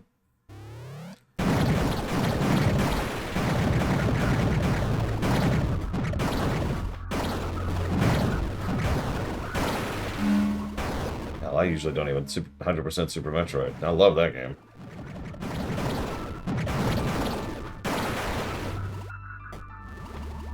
It's not too bad with a map.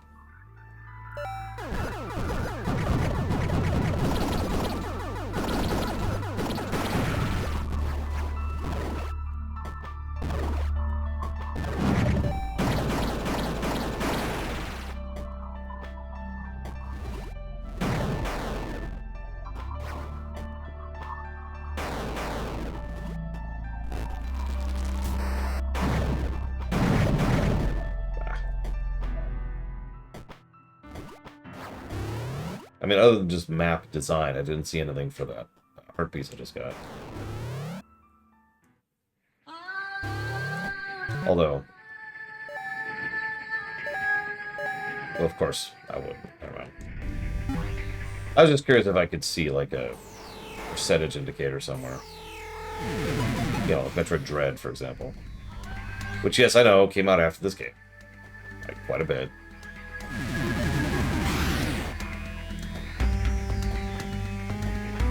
Ah. So there's an I'm done indicator, but not a progress indicator. Interesting.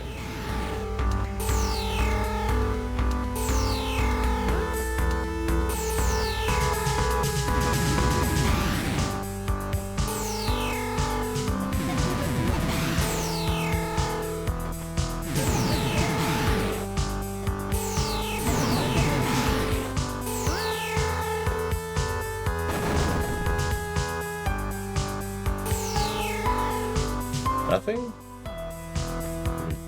Not for sure that was it. Nope. Okay.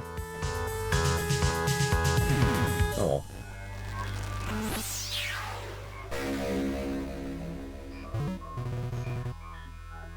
Permanently increase weapon and item damage.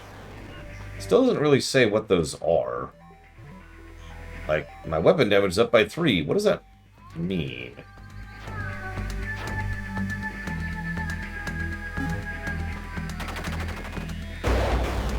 It means this person has played Half-Life.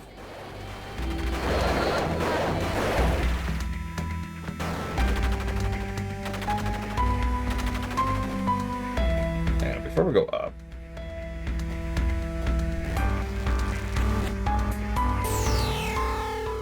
good morning, Evo. Welcome to the eldritch hell that is...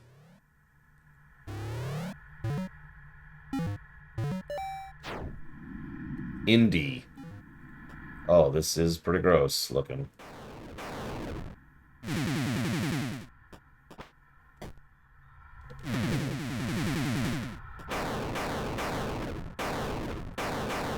And I can't progress through it. Oh, it's just as well. I don't want to go through H.R. Geiger's basement anyways.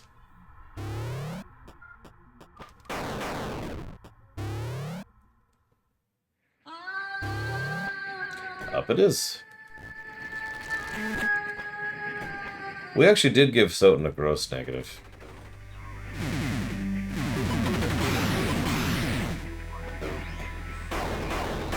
It was one of the earliest examples of us giving that negative. We only give it 1 because it wasn't too bad.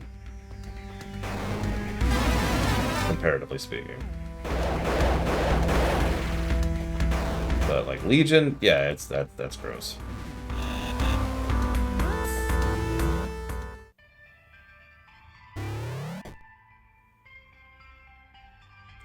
Okay. Well, we found the mushroom people. That would be Belial off the deep end.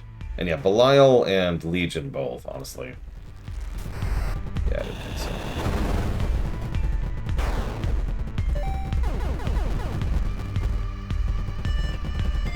Legion is usually called Granfaloon in English.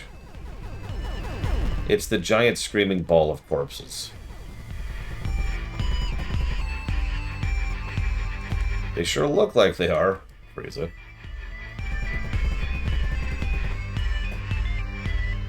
No, it wasn't Belial. It was Beelzebub. My bad. It's the fly boss.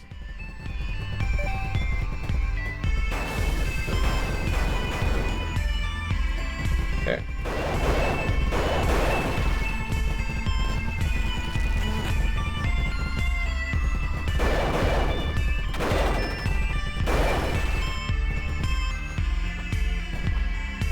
Listen, is it even art if it's not gross? Honestly.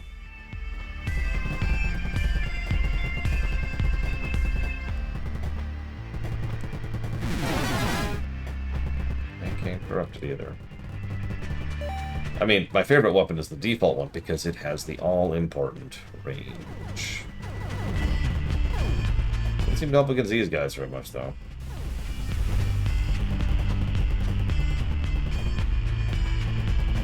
Still can't crouch. We have not unlocked crouching. Actually, yeah, FF5 is going to get a gross negative. FF6 is going to get a gross negative.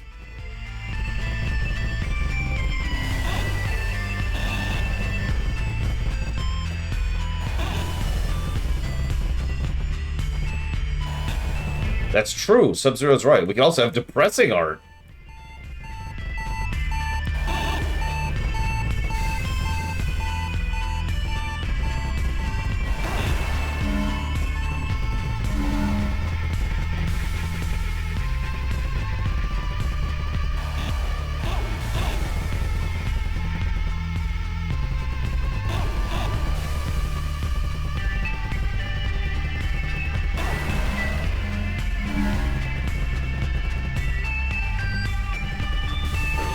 About gross already. Oh no!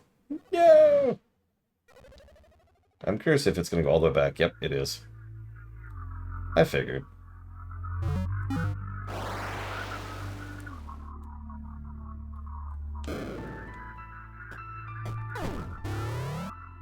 I mean, it took this guy 5 years to make this game. And then he made a sequel, which I guess is already out? Anyone confirm or deny that?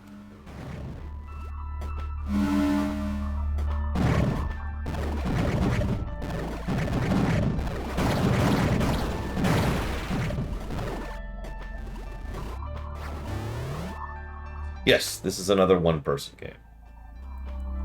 Okay, so 2 is out. He's apparently working on 3. Wow. Oh, jeez, we're all the way back here? Oh my gosh, okay.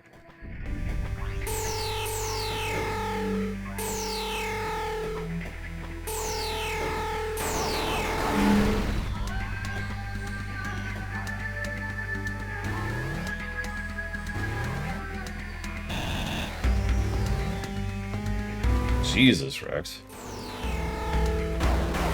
That is ambitious, but I mean, if you get your shot, you make it. Why not, right? I'd do the same thing if I'm being totally honest. It's the Star Wars approach. You make one game, it succeeds, then you get ambitious. Now you're bankrolled, and now you know what you're doing.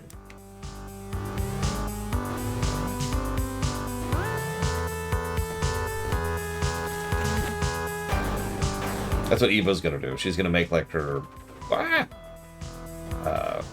and click, and it's gonna just explode. And then she's gonna be like, "All right, now to really make some games." complete with the maniacal laughter.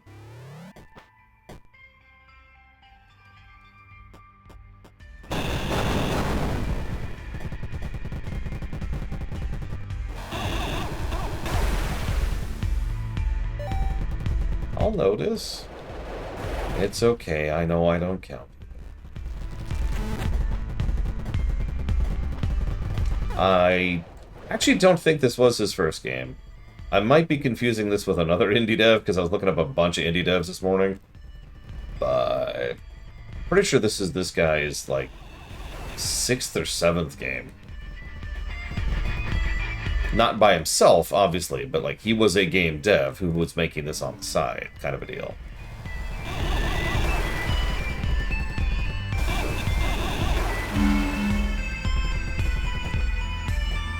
Correct me if I'm wrong. I might be thinking of the wrong dev, like I said. So there's something up there, but I can't do anything with it yet. Oh, this looks like New Mexico. Yeah. Anyone ever been to New Mexico? Confirm, deny?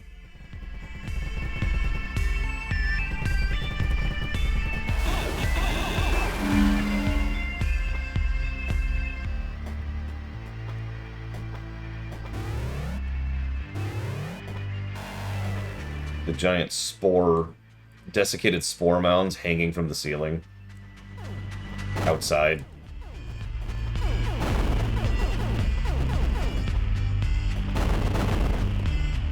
What am I hearing? Also, all indie games are horror games. While we're on the subject. Continuing that trend. Yeah, we finally stopped being in predominantly red areas, so my eyes can finally relax. Okay.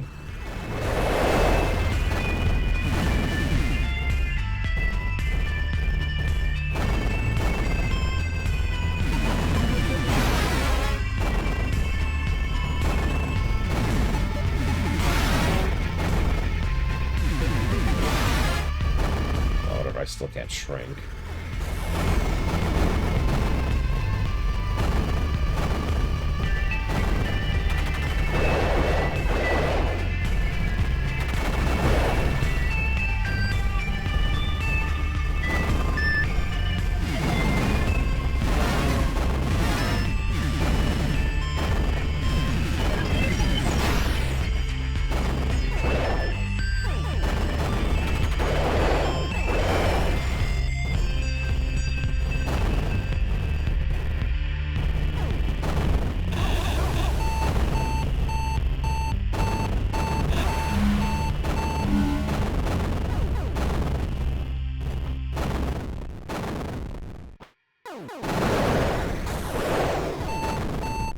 Thanks.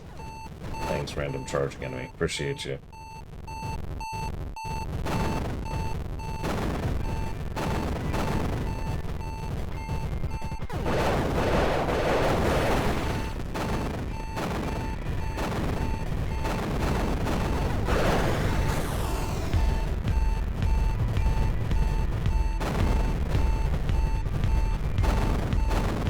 Could really use a save point.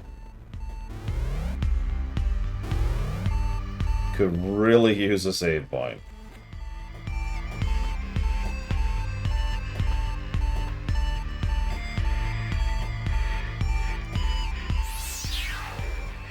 Could really use a save point. Remote drone. Fire to launch a remote drone, which you may detonate at any time.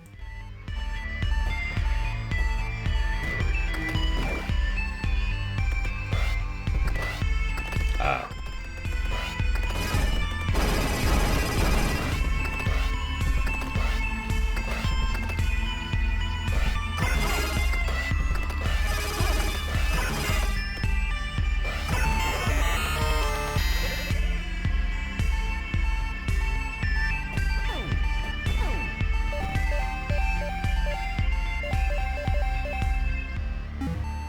Where is it?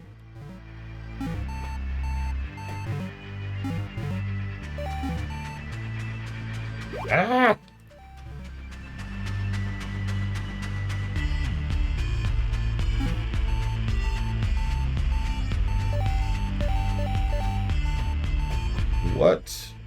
indicates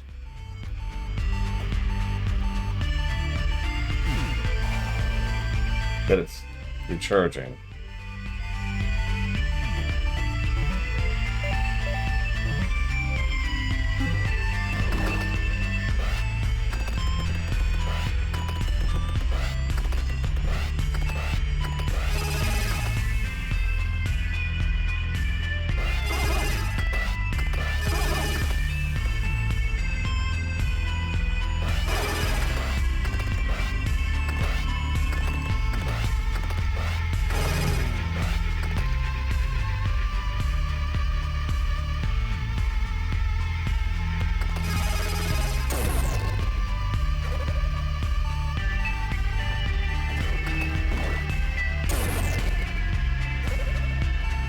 Okay.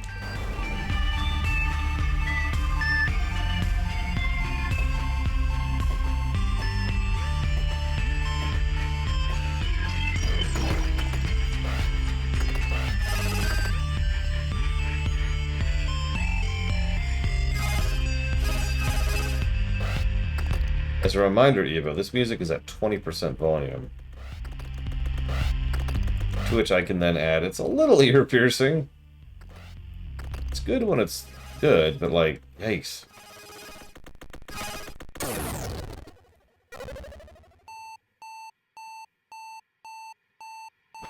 Well, it's in time to the music, so...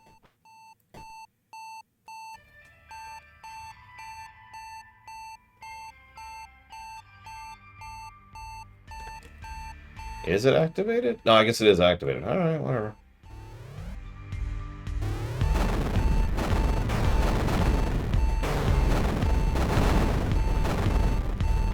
All they're good.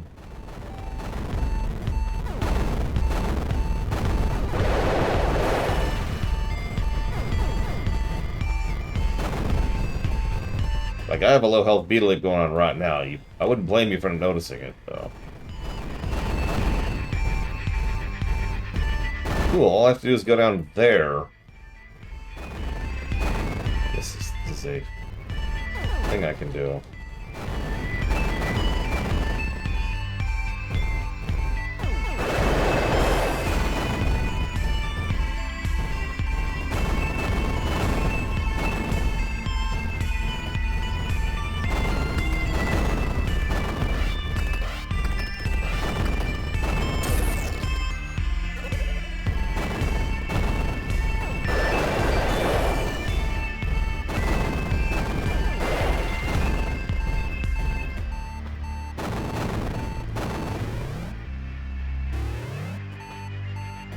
Oh no, you're a wall now!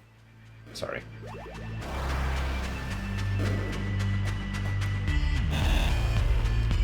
Okay, well now we have the ability to go small.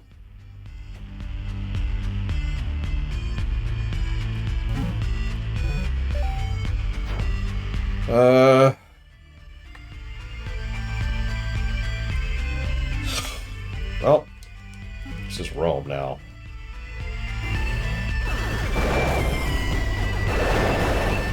Honestly, my mental to-do list, I just kind of deleted it a while ago. We haven't even been back to the first zone yet, and there's still stuff we haven't done in the first zone. So yeah, we're just gonna go back and check small spaces now. In a good Metroidvania, when in doubt, whatever you just got is probably the guide to getting forward. To going forward, excuse me.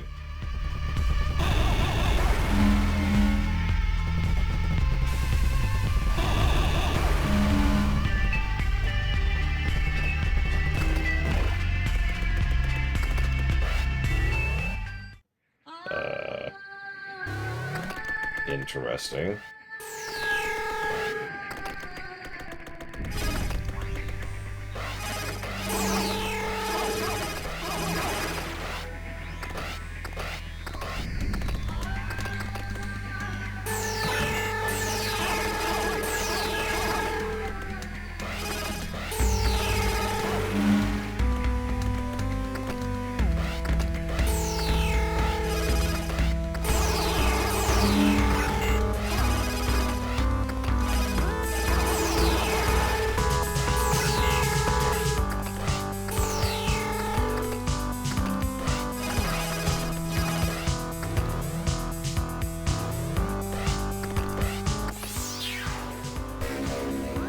Check this out.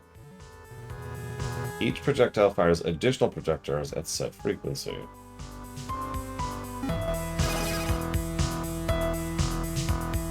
Okay.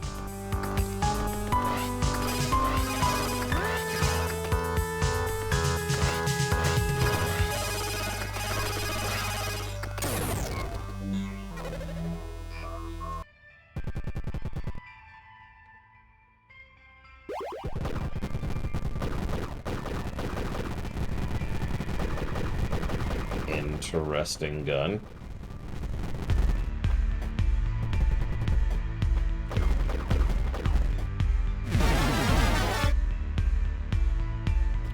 Okay, still can't go that way. Well, let's go down, I guess.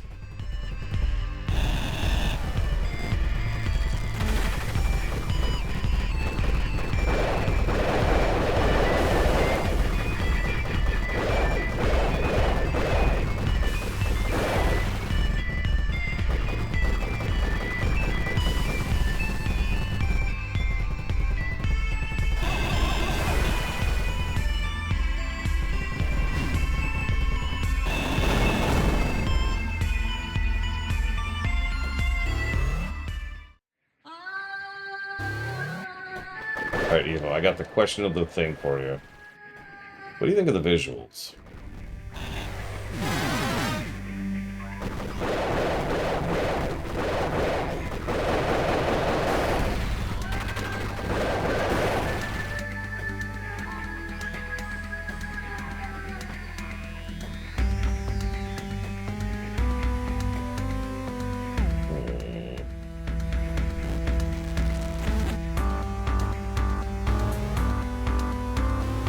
Already swept over here?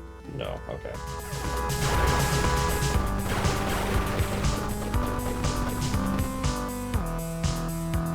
Let's see, so far I'm not super impressed with this gun.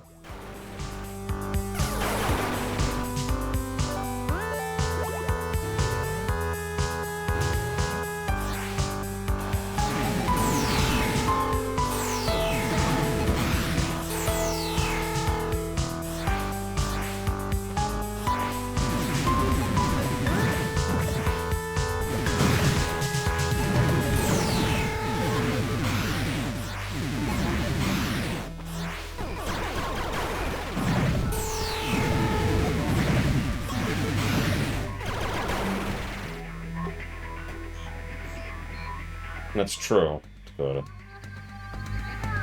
Okay, so I remember this.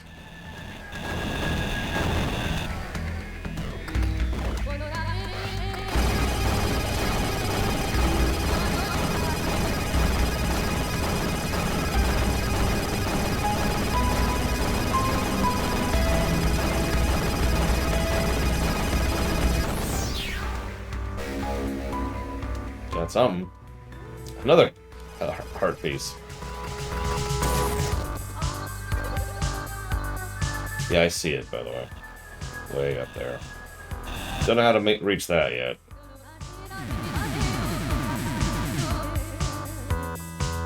Okay. Well, let's backtrack.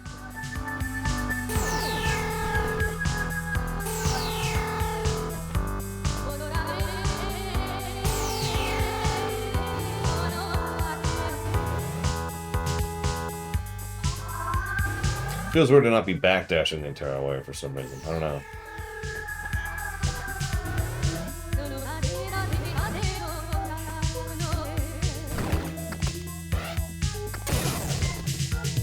Let's try that again.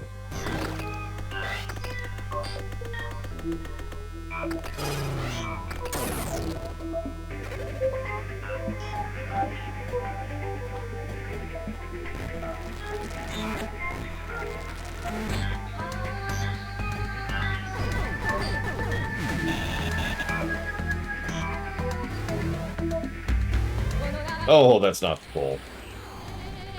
Thanks, game.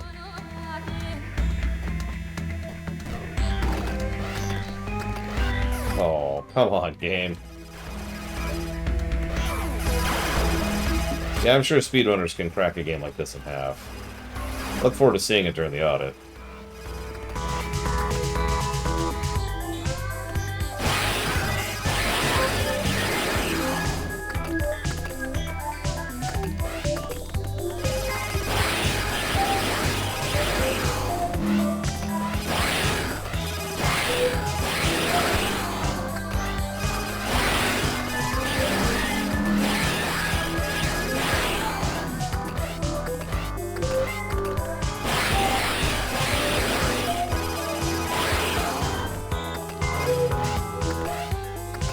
I don't know if there was some kind of indicator. It's a very minor complaint, but like this thing, there's no indicator I've actually hit the switch.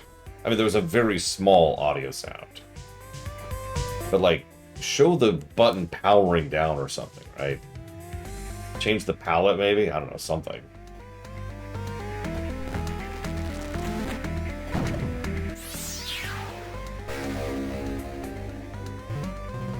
Disruptor 2.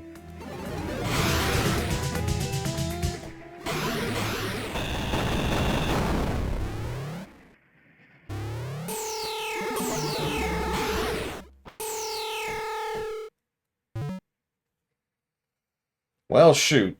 Now we have a choice. I don't remember any other places where we were being struck with a disruptor wall. So we could go more forward, see if there's anything up there I missed. Actually, you know what? Let's go there. Let's go back to the surface. I remember that.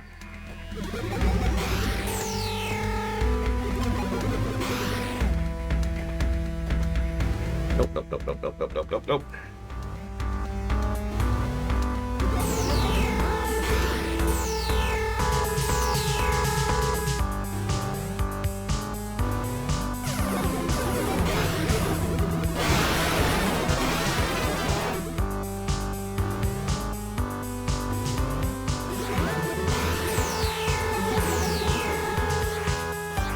I'm still going the wrong way.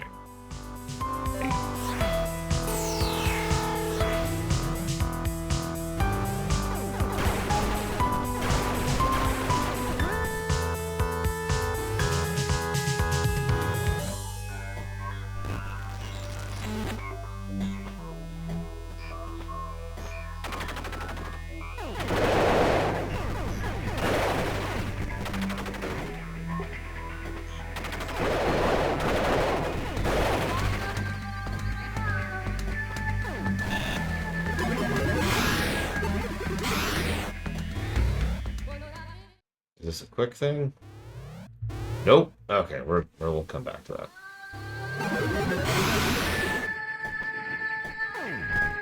There's something else I want to check out first. What, the green area, Bamber?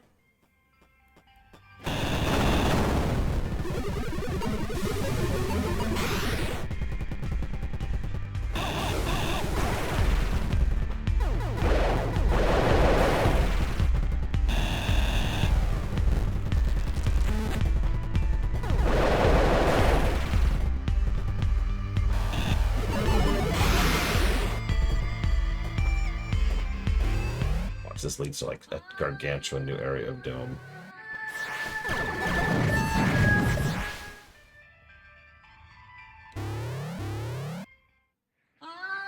Yeah, I've noticed some of the tile sets are just demonstrably better. Ooh, okay, and we're dead. Oh, the good news is where our save is actually right here.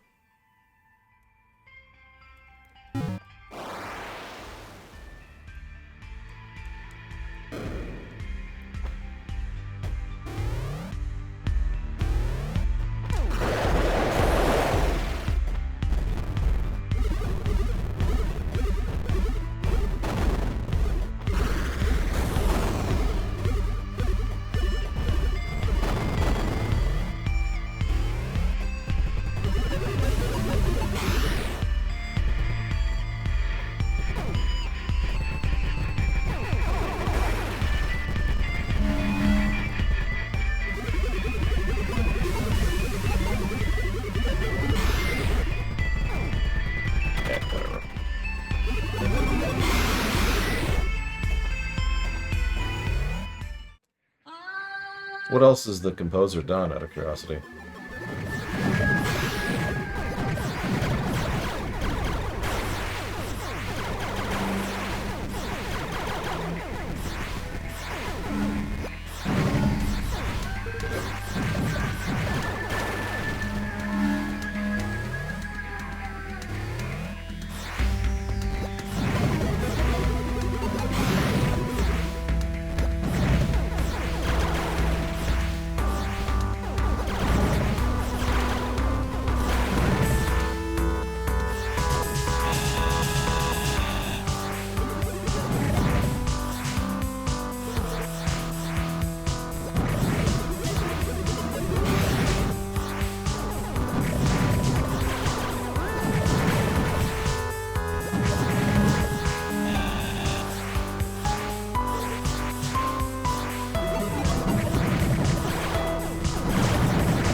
Interesting. So I sort of suspected I could do something with the goop. But you notice how that section essentially mandated it, because I could not make this jump without there being something solid to stand on. So, pretty much forcing me to adapt there. And corrupt it up.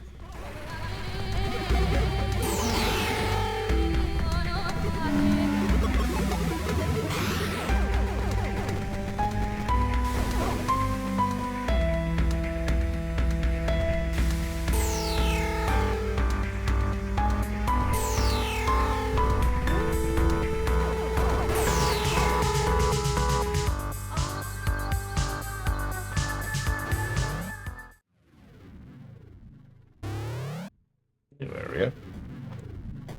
Oh, this is the boss room. This is the boss room. There's a flower here. It's always a bad sign.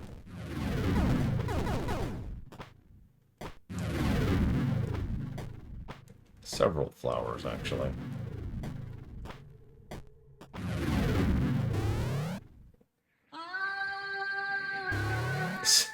That's actually kind of cruel. There's a save point right next to the save point, technically.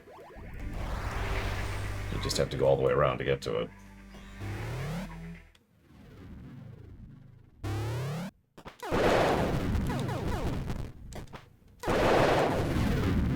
Okay, boss time.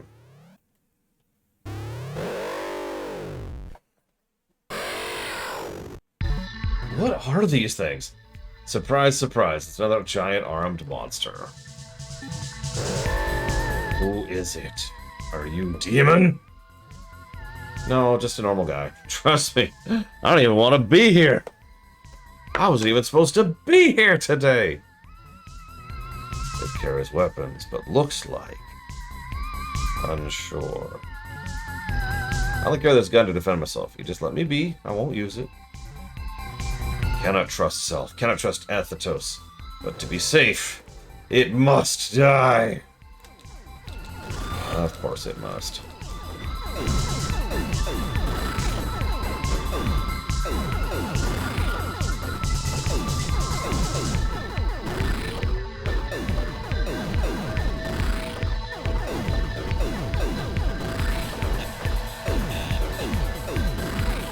Oh, this one turns around. Oh.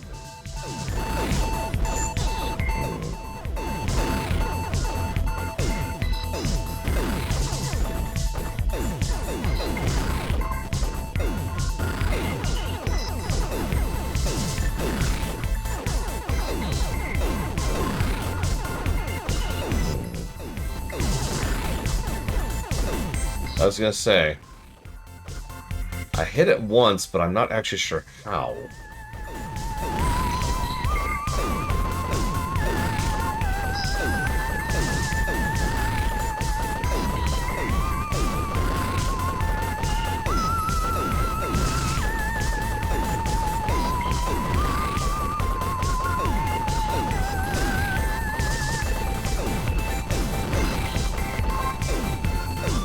I need to get closer.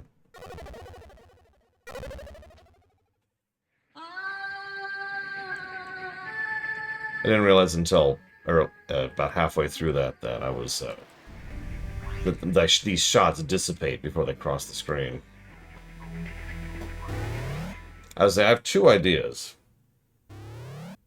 We'll see what wakes or doesn't wake.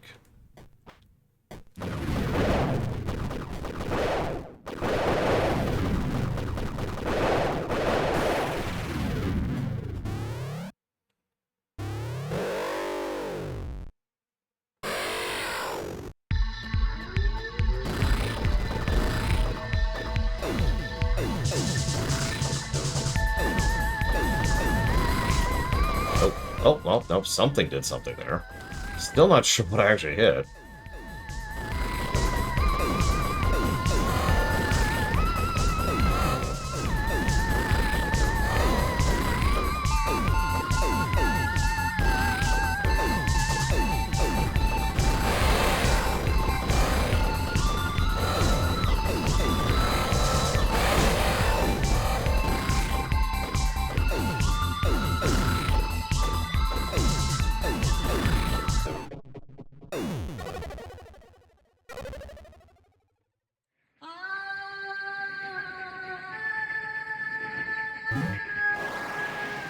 I'll try the drone for funsies.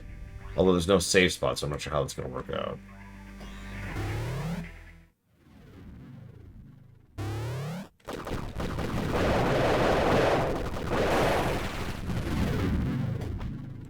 It's appropriate. The two weapons we just got were the drone and the whatever this thing is.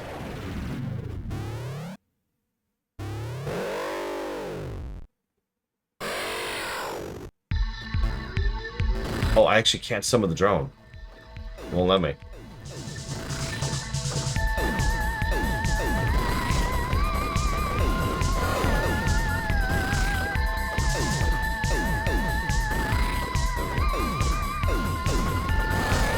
That was actually one of my other ideas.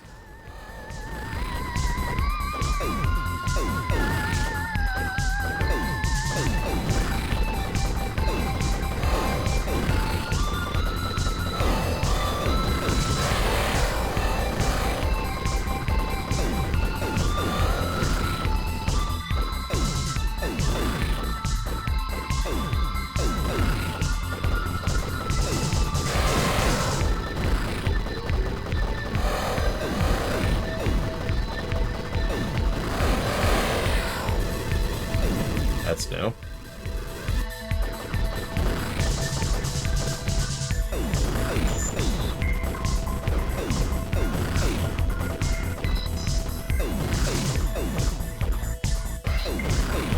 So's that.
Yeah, this guy has a little too much health, I think.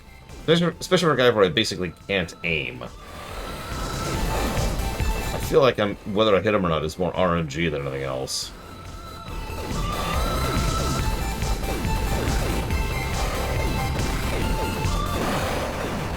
There.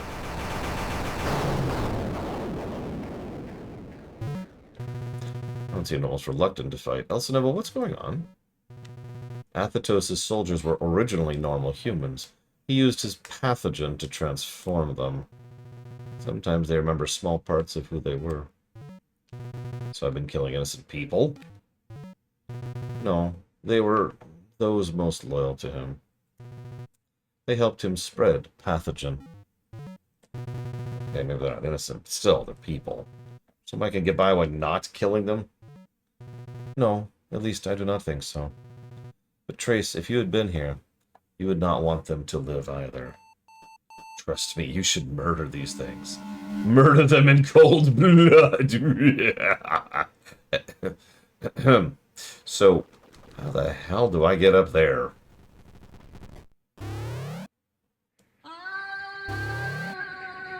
Huh. Trace, this was Katrahaska. She was ally of Athetos. She tried to kill us, but we stopped her. So she's dead. All of you look rather immobile, you know. How'd you even fight? Drones. It was all we had after everyone died. Then Athetos disabled even those.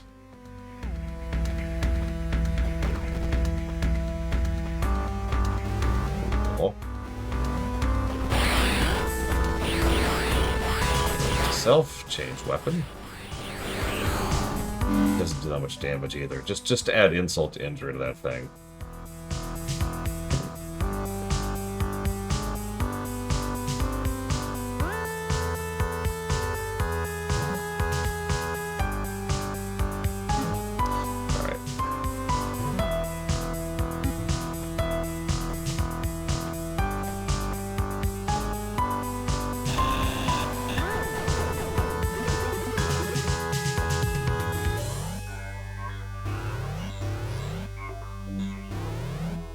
Oh no, she's super sus, Chemix Count. I'm voting her off immediately.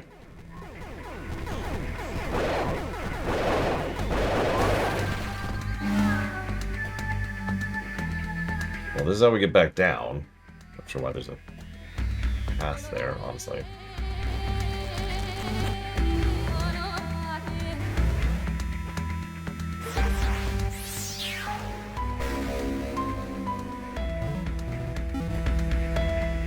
I do like E-tanks, though. I'll take that.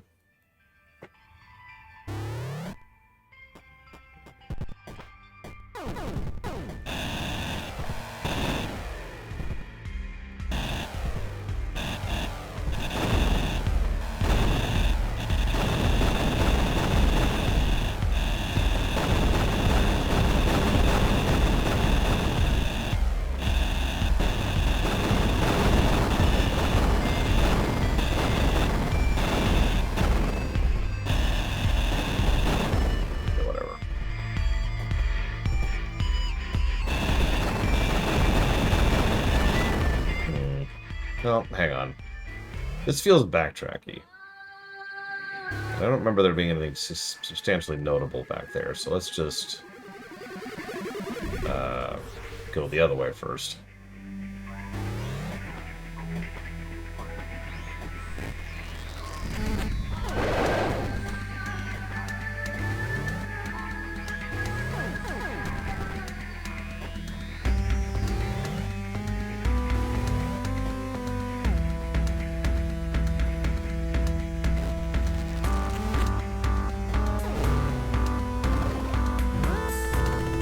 Thank you. The drones can now begin repairing us. So now, it would be good to make sure Ophelia is repaired. She has way to bypass pathogen. Also, you wanted to ask her about Breach. That's the key to this whole thing, right? Athetos is using the Breach to trap you here while slowly killing you off.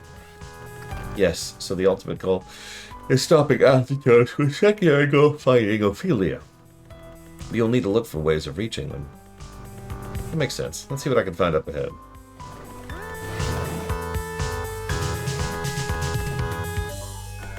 Oh, there's just repair drones periodically. The hell are those? Don't ask that question.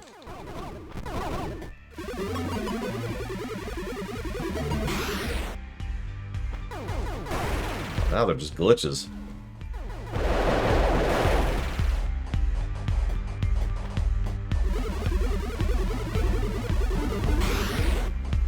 Now there's 6 giant space fleas.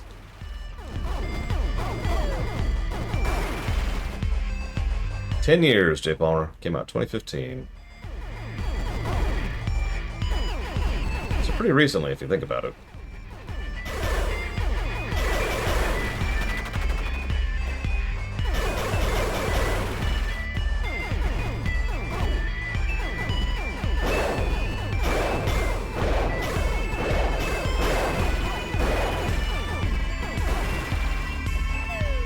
I imagine the developer would take it as a compliment, you mistaking this for a SNES game.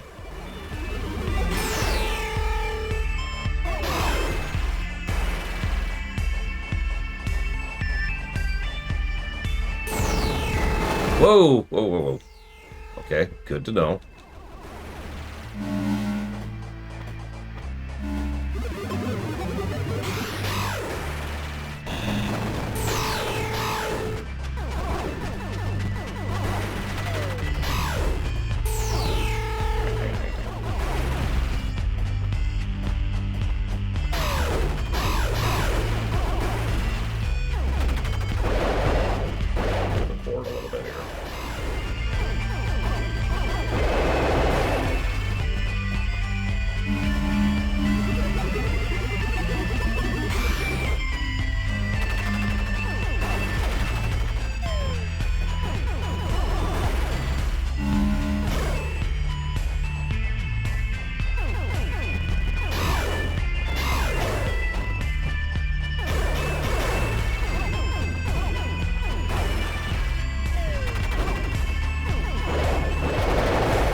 Yeah, me too, Rex. It is an interesting mechanic. I'd like to give my thoughts on it.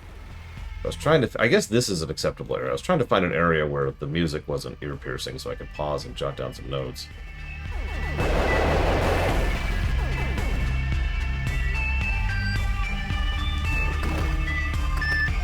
Oh, shoot.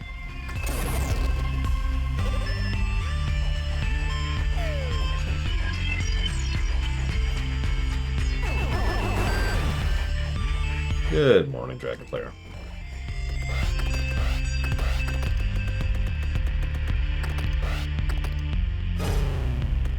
Okay, so I heard the... Once again, I do think some kind of visual feedback would not go amiss for those.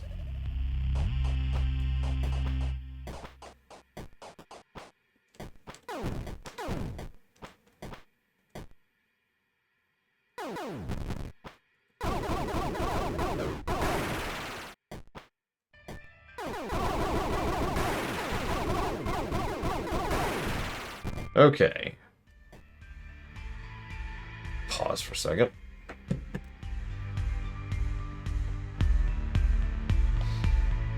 It's been going well-ish. This is such a strange game. No, I don't mean because of the glitching and whatnot. Every now and again I'll see tidbits of what I can only refer to as excellent game design. And then... not. And it bounces back and forth between the two wildly. It makes me wonder, excuse me, what kind of QA testing cycle this game had. Because you can feel the polish here and there.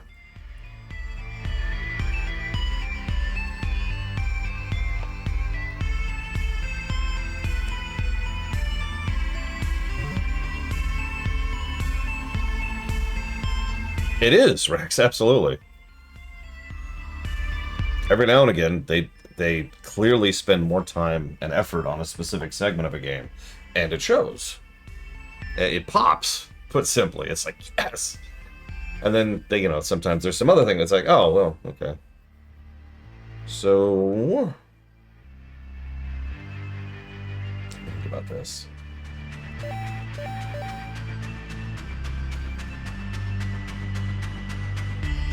Well, I mean, yeah, Rex, I would agree.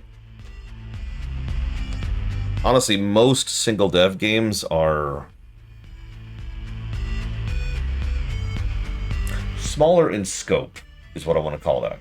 No insult whatsoever. Just most single dev games, by necessity, tend to be a whole lot more limited in what they're trying. Either there's a specific gimmick they want to try out, and there's a bunch of ways to try that out, or it's just a relatively short game, and here's your lot, right? Stardew Valley was huge, even when it came out, and he keeps adding to it. Undertale is debatable, but it's still not what I would call a short game. But no, the one I was thinking of is Thomas Was Alone. That's what a single dev game looks like. And I'm not even sure that game has a single dev. It's just that's the hallmark, right?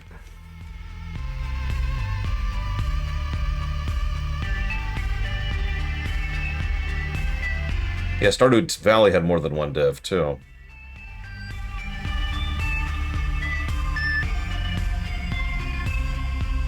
Not in any way that mattered. For these purposes, sorry. For the purposes of what we're talking about right now. One moment, please. I do apologize.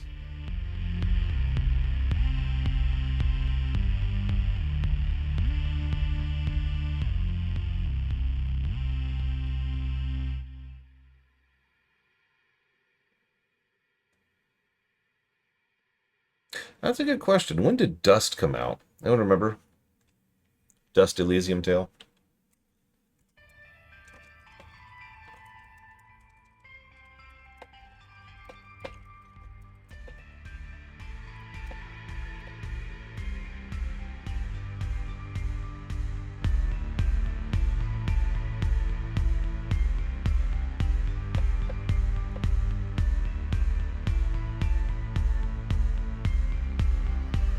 $2012. Wow.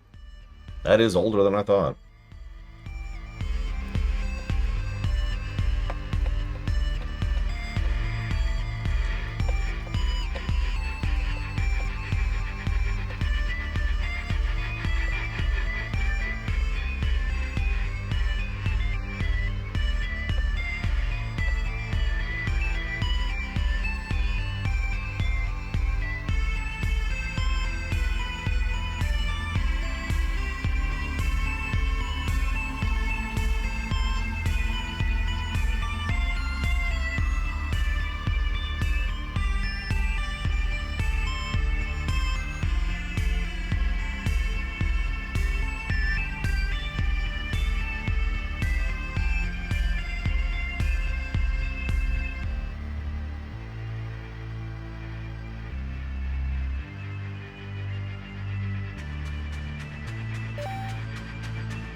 Congrats, Kitten Fan. How did you learn that? Did you have it on the Switch or something?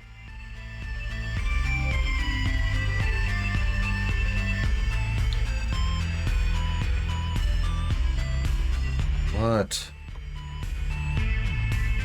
Ugh. Sorry, not you, good. Your fault. I want to test something, just for funsies. Is that okay?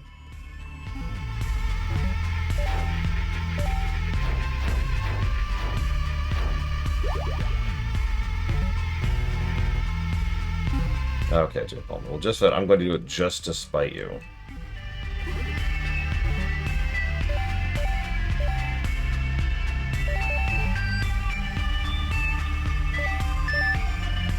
Actually, hang on. Let's do something here really quick. Damn right, gotta be contrarian to the end, Jim Palmer.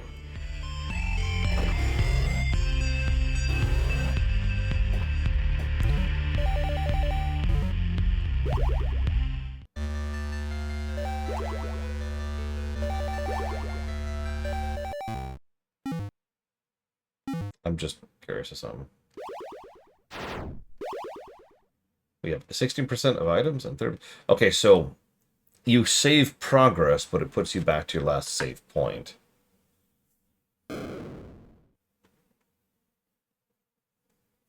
What'd you think of it, Act? Was it as terrible as I am afraid of? Or was it as good as I was hopeful for?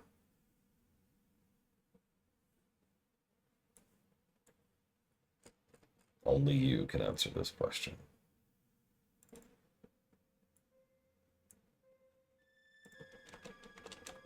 Alright, hang on.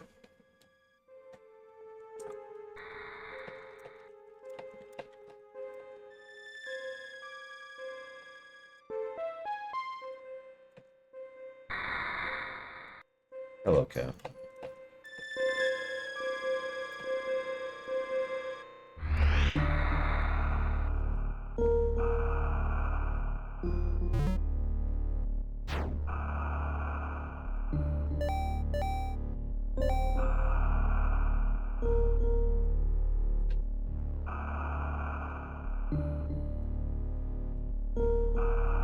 I will give you pets.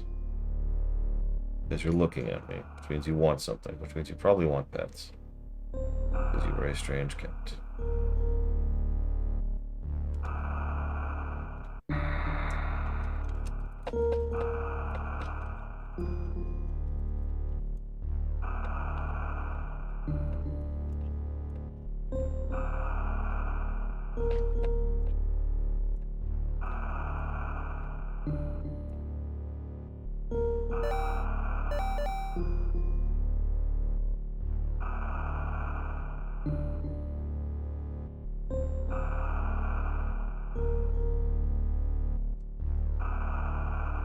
The last Metroid is in captivity.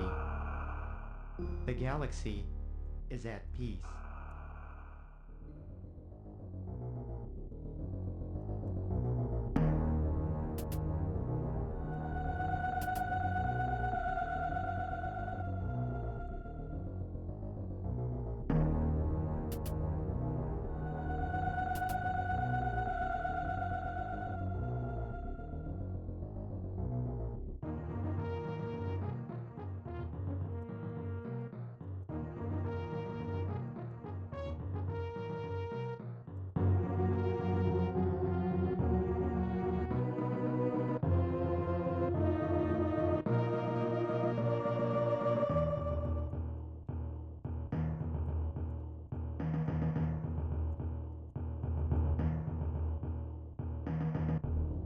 Blaster Master is something I would point to more as an inspiration here.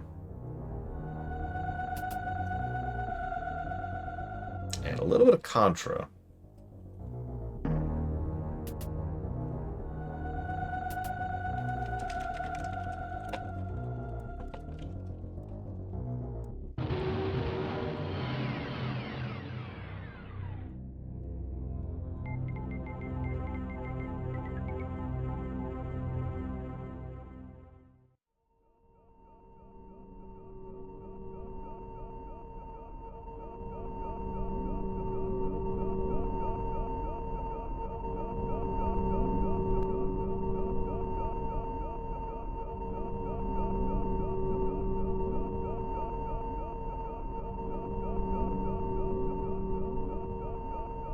Yeah, I could definitely see the inspirations from all of them there.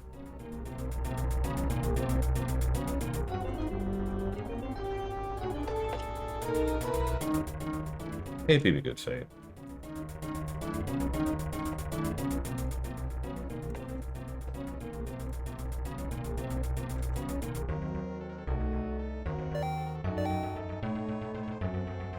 It's called Eden. Cute.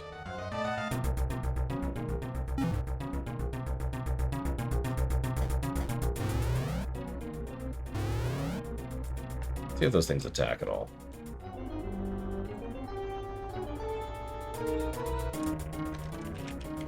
I just wanted to test something, Mook.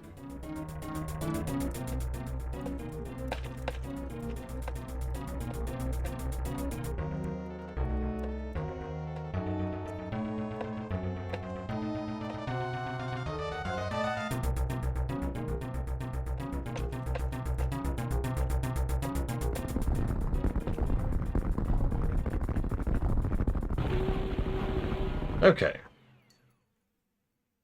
Hello, cat. Hey, can I help you? Okay. That is good to know.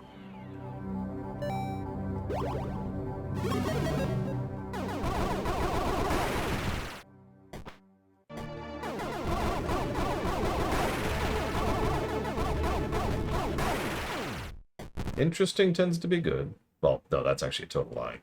Interesting tends to be not good, but interesting tends to be interesting. As I've said many, many, many times, there's a...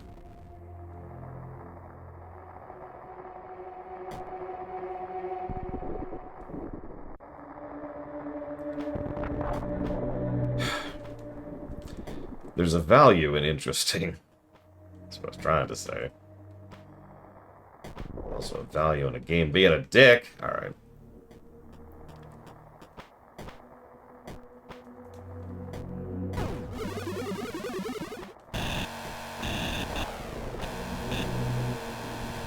Well, we live down here now.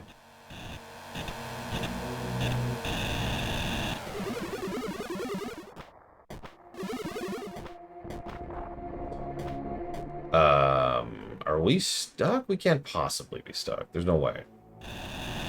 There's no suicide button. I know that sounds like a weird way to phrase that, but like, if a game, which is properly designed, has the ability to get stuck, then it has an emergency knife button. Well, alright, let's try the drone. See if we can get it up there. Yep.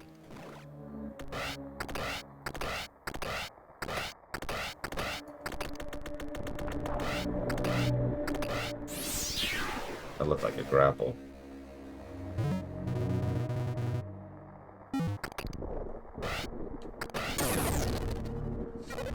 Okay. Oh my god.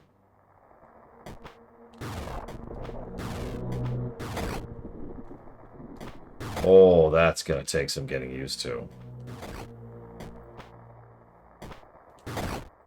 That's not quite at blaster, or not blaster master, commando levels, but that's getting there. Oof. Yeah, no, the physics on this are very jank and very short range.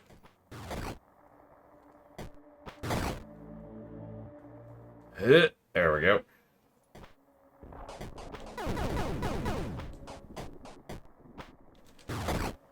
I mean, this is how guidance... Whoa! That was strange.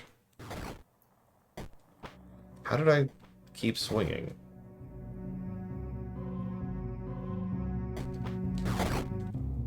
Also, anyone was bothered by the fact that our grapple looks like, you know, an organic-y thing?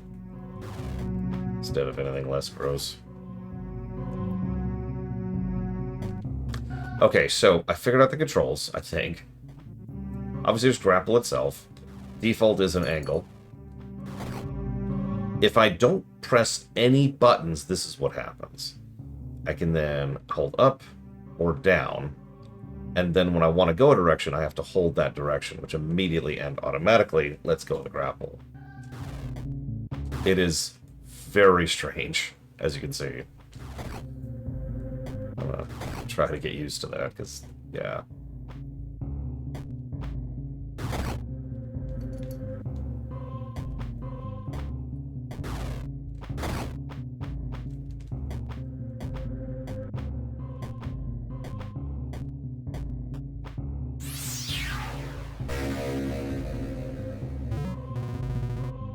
At 5.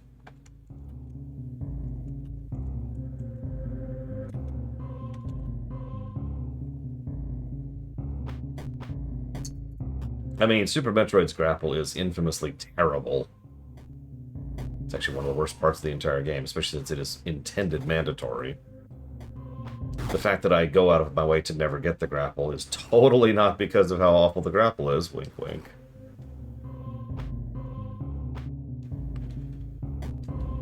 Cough, cough, cough.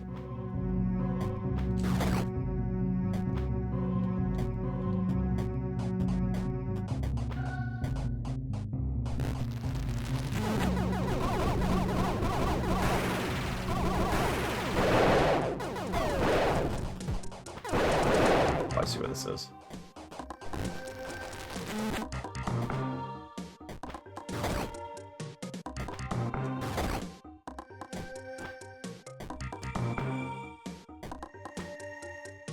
I guess that's kind of it. Well, we have a grapple now. Okay. Down we go, I suppose. We can get the in-game sound going again, at least. Hello, cat. Why do you headbutt me? Why do you paw my elbow? Why do you headbutt me? Oh, okay. Good to know.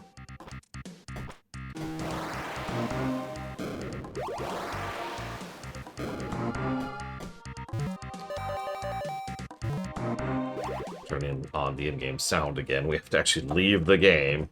That is a little frustrating, I'm not gonna lie.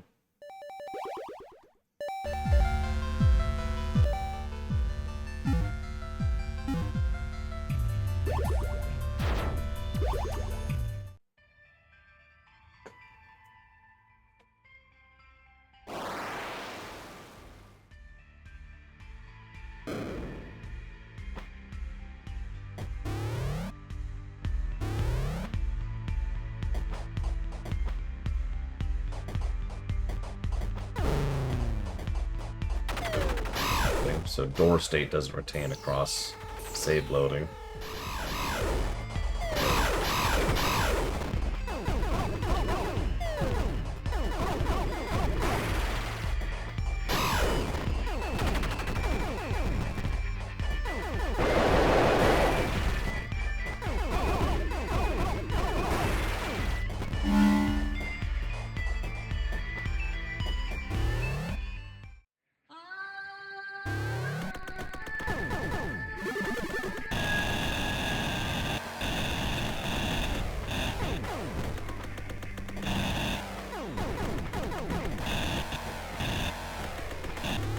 Ah!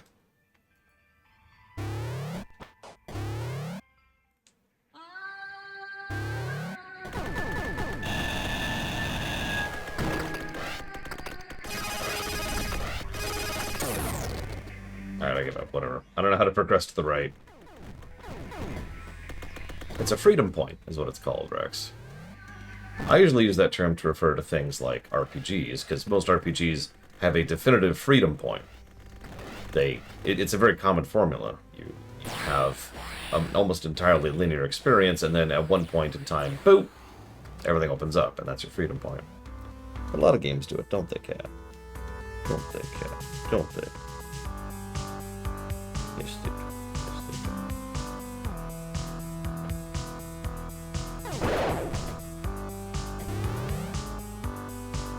do. Oh no! Yeah, almost always when you get an airship. RPG or whatever. Man, I couldn't remember which button the grapple was. Sorry, give me a sec. Yeah, I can't reach that. That's fine. That's fine.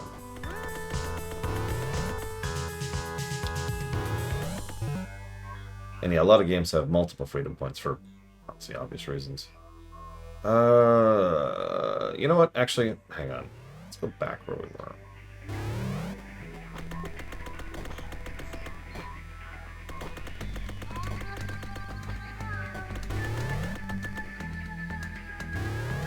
Some games have a freedom point very far at the end. Yeah, like FF10. I was just thinking of FF10. Which is way down the line.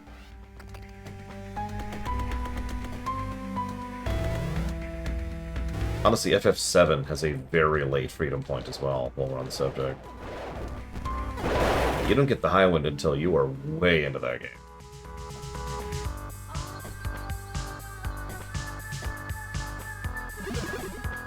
The earliest freedom point? Not counting technically, it's like FF3. Because that really doesn't count.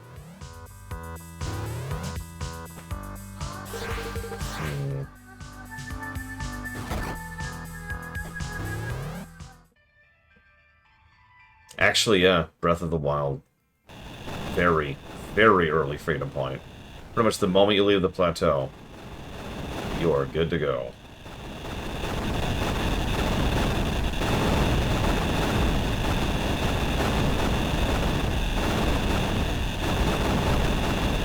That's true. As soon as you get the ship in PoE 2, you have a very early freedom point as well. That's a good example. Sorry. If we're speaking specifically in RPGs, I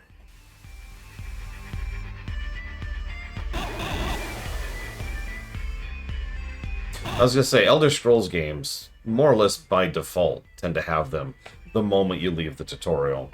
I almost feel like that's cheating, but as Playtable so accurately points out, that is part of the appeal of a BRPG. Alright, you got out of the tutorial. Have fun!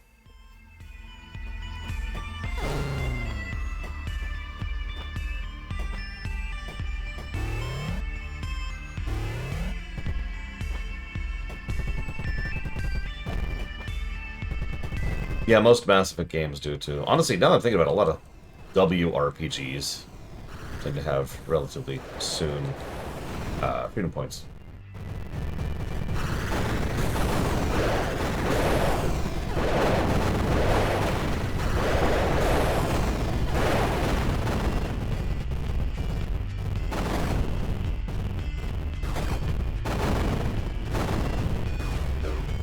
Dang it. This thing.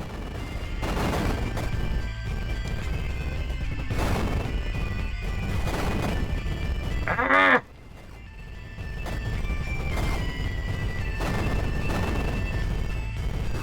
Nope. Okay, I'm not even gonna try. In an FF, so 3 is kind of cheating, if we're being very honest with ourselves.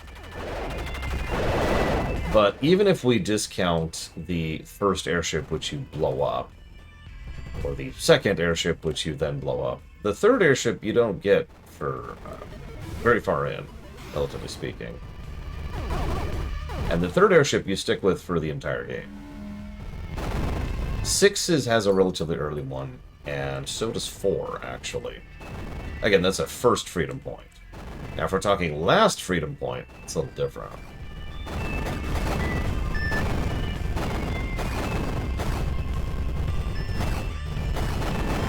This control's so weird. Yeah, exactly. FF4's first freedom point is very early, all things considered. It's right after you finish the revisit to Baron, which is essentially the end of Act 2.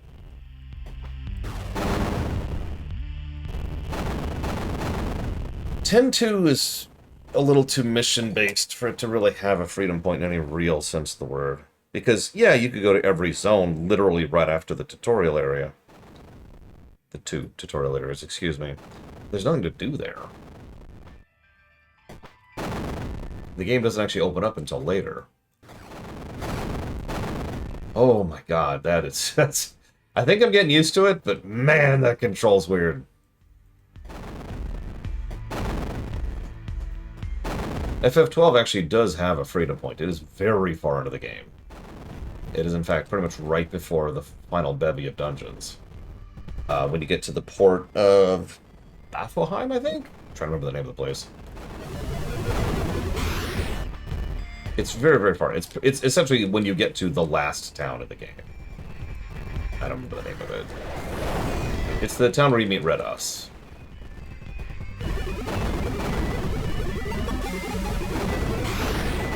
I guess that's what I get for using Tyranid tech instead of, you know, a grappling hook.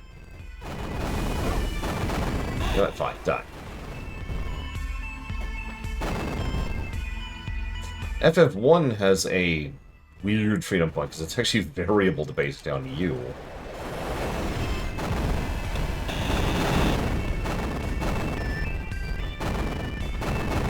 Because you can get the airship very early in FF1. And there is no freedom point past that. That's it. You have access to the map as soon as you have the airship. All you need to get the airship is to do the initial trading quest, which involves finishing the first dungeon of the game. Then you have to kill Lich, which involves basically doing the entirety of Act 2. So, Act 1, Act 2, get Orb, and from that point on, you can go straight to the Ice Caverns, and then just go get the airship, and yeah, you're good. Hey, Wolverine. Can I do like a wall thing? Nope. Okay. It's not I'd ask.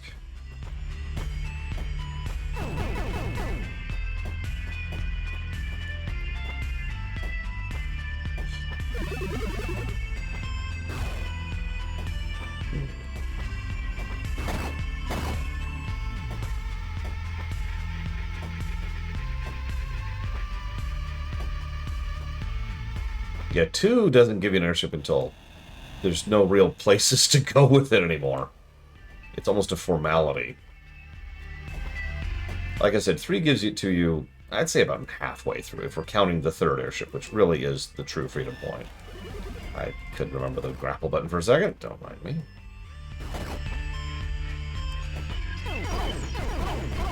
Stupidity mode engaged. 4, like I said, gives it to you pretty early. It's the revisit to Baron. 5 is strange, because 5, like so many other RPGs, has multiple freedom points. The final freedom point you don't get until you're pretty far into the game, though. This is spores. I guarantee you, this is a bunch of spores. I don't know what alien hellscape we live in, but we are inhaling stuff that is going to be killing us slowly for the next year.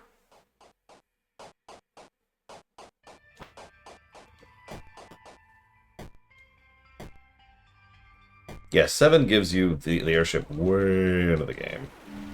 6 gives you the first airship pretty early. No, that's a lie. I shouldn't say that. 6 gives it to you, I'd say, halfway-ish through the game. And from that point onwards, you're basically good. There's not really a walk back in that. Yeah, I saw it too. Crazy. Yeah, in 8, you get Ragnarok way into the game. In fact, if you're just doing MSQ in FF8, which I'm sure some of you are, what happens is you get the Ragnarok, then you go to the second to last dungeon, which immediately leads to the last dungeon. So you can get the airship minutes before you never need it again.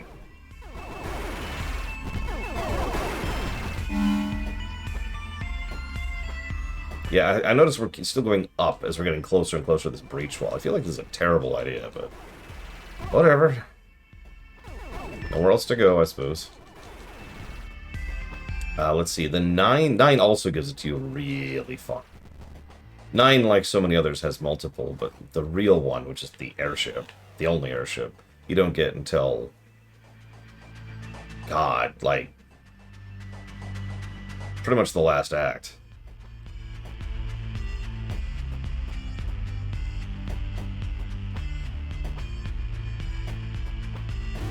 Eight also has the worst airship in the FF series, in my opinion. I'm not saying that to be mean. I actually like FF8.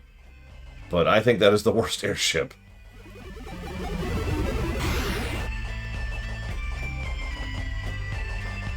There we go. I'm not talking about Ragnarok, by the way, to be very clear. I am talking about the garden.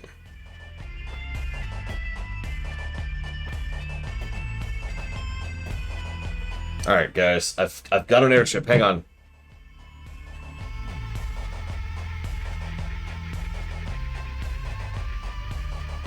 Oh, hang on. There's a slight incline. Let me go around it.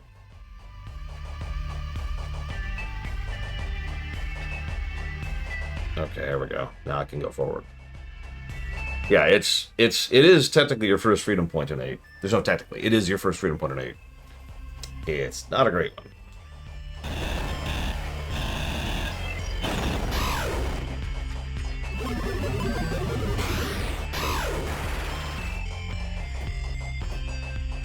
Yeah, 10, well, actually it's different physical objects in lore, but in gameplay, yes, 10 and 10-2's airships are functionally identical.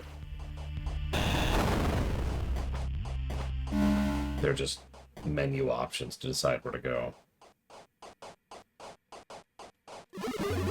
Oh, I'm with you on that off the deep end.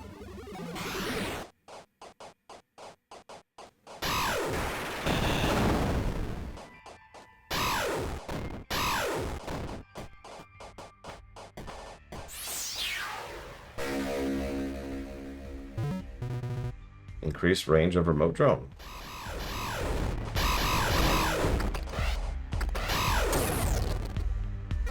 Okay. That's new.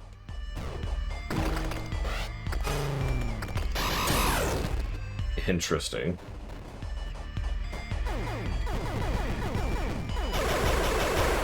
Favorite airship? Are you meaning just like vibes?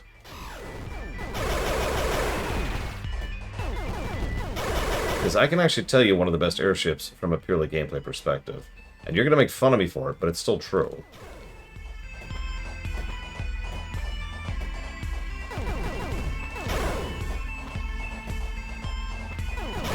Sorry, I imagine the nature of Ross's question is limiting it to the concept of an airship, not literally a ship in the air. Nah, the best airship, gameplay-wise, this is not a joke, is FF6. There's probably a better one out there, I can't think of off the top of my head, but it's a weird combination of cool, fast, and very tightly controlled.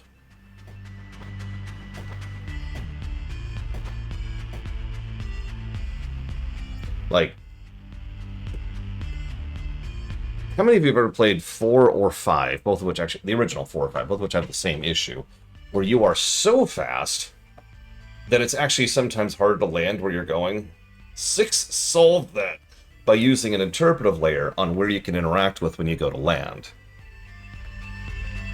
And you are still zooming. You just land.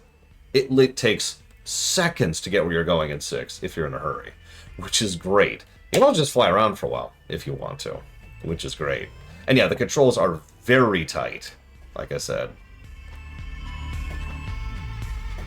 6, unironically, has a very well-designed airship.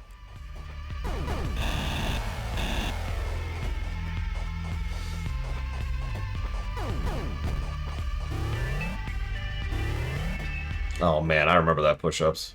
Yeah, I was about to... So, speaking of Balam Garden, your first freedom point in FF8, it is possible... You only have access to half the world map at a time. That's not a joke, that's literal.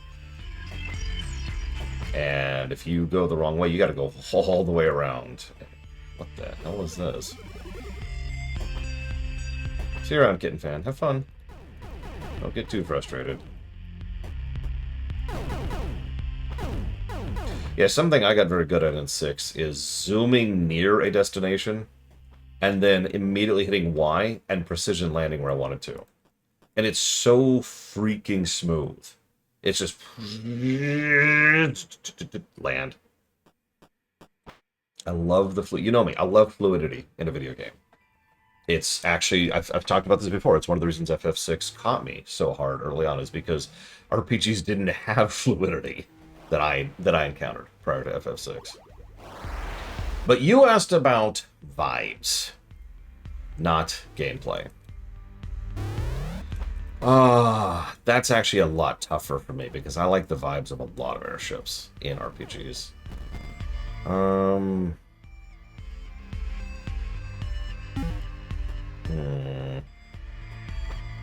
I do agree that 6 is still up there. Honestly, the Blackjack specifically. If you force me to pick one.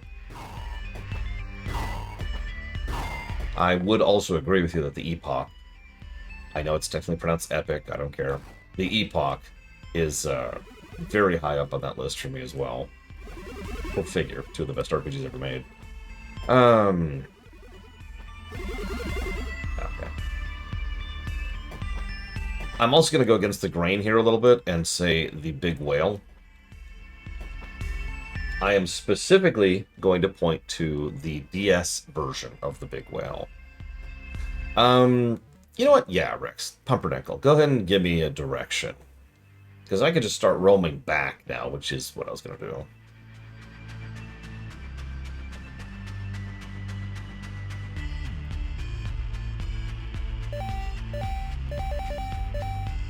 I could go back here to Eden.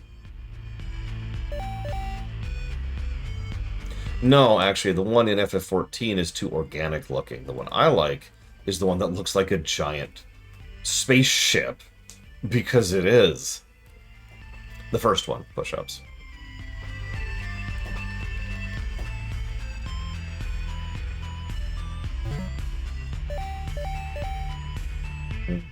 Okay.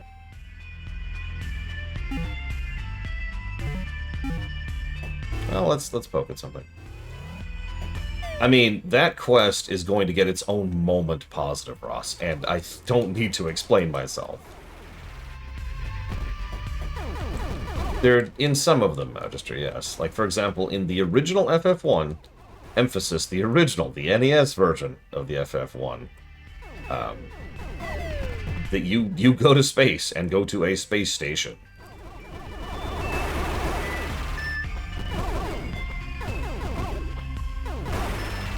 In almost every version after that, they changed that to be what?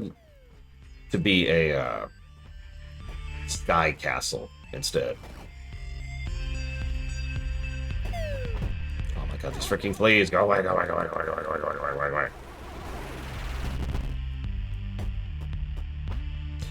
So the one in FF14 is clearly based on the one of the DS version, but it's much more organic looking.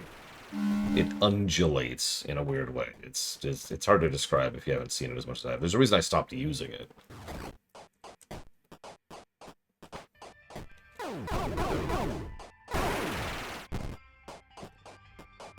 Epoch is Chrono Trigger, yes. Whoops, that's the wrong button. Something I'm very fond of doing, apparently.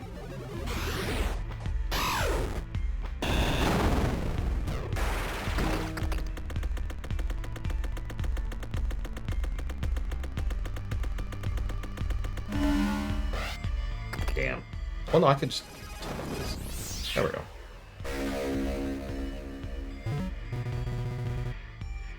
Permanently... So it's a weapon node. Didn't know this even existed. Okay. Good to know.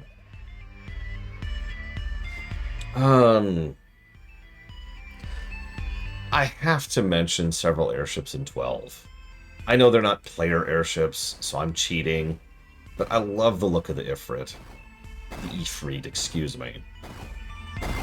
Let's just turn this. That's actually funny.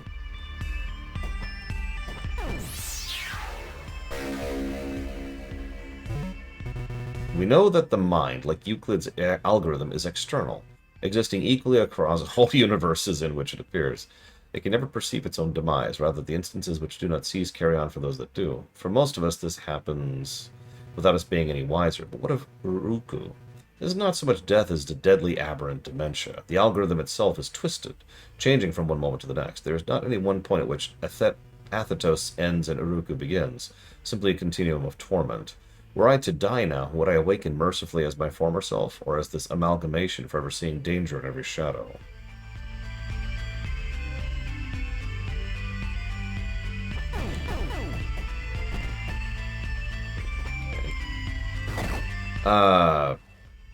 The Fahrenheit or the Celsius for us, I forget which.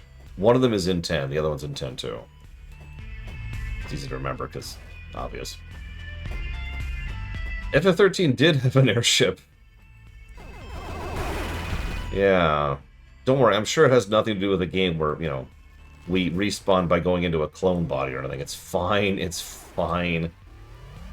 Off topic, what's the name of that game that has to do with, like, duplicating your mind and making a fork of yourself? And everyone was like, oh my god, this game is so revolutionary because it's the first time I've heard of this concept. We've reviewed it, even. We have a current review on it. I just can't think of the name of the damn thing. Soma. When did Soma come out?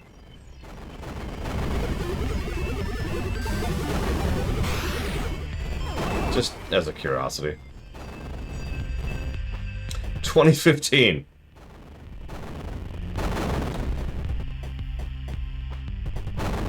So, I'm not accusing anyone of ripping off anyone else, to be very clear. But I did notice, back when Soma was new, that there was this increase in that kind of identity slash cloning slash what makes up who you are thing in fiction. Like, it was just something I started seeing all over the place. It's not a new concept. It's just that was kind of like when I started seeing it hit higher density, I suppose. Ah, Celsius was 10 too. Thank you, Village Snow. Ah!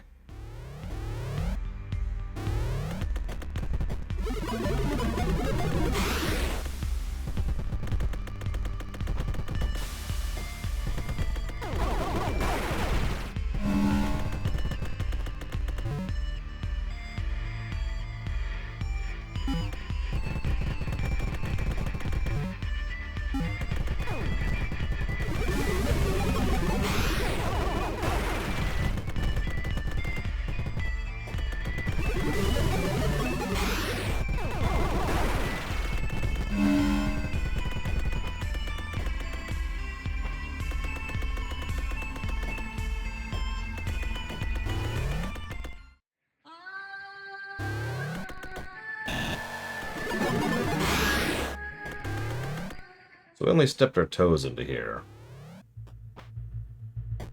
This is honestly pretty terrifying looking.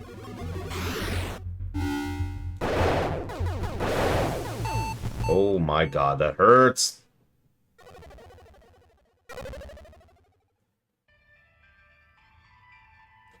Wow! So that's what we call a hello bear, I think is what that's called. Or a welcome bear. It's a, you're not supposed to be here yet. Fortunately, we're all the way back up here.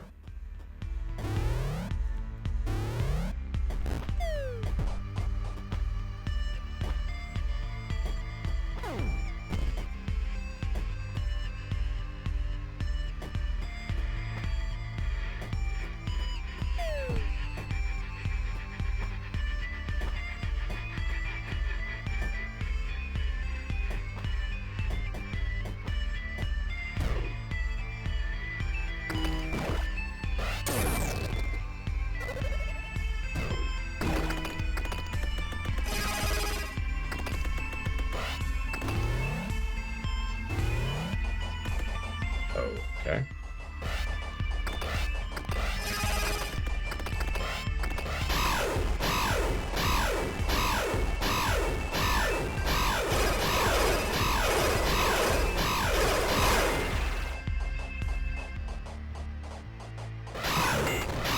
I mean, I did. Village of Snow, when it was all very new. So you can count me in that group.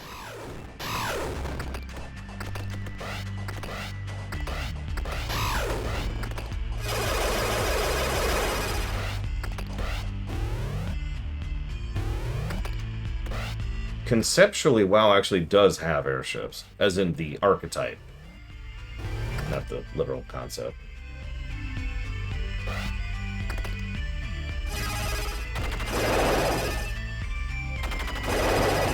Back in the day, it was flying mounts. Nowadays, it's dragon flying. Similar concept, though. FF14 has the same thing in Heavensward. FF11 kinda does. Very, very kind of. Ooh, this room at all.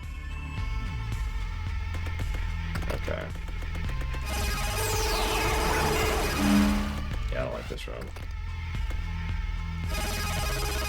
I mean the concept, Latefall, not literally. To my knowledge, FF14, excuse me, FF11's airships, conceptually, is when you get your mount.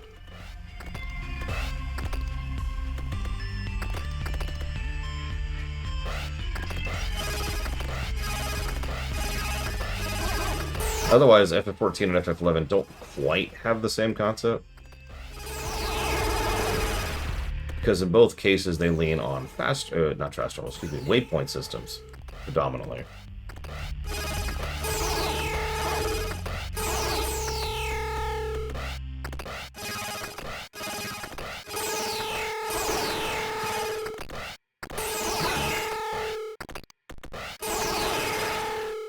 Whoops, whoops, whoops.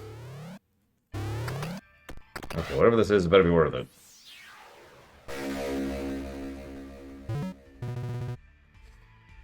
Projectiles reflect off of walls.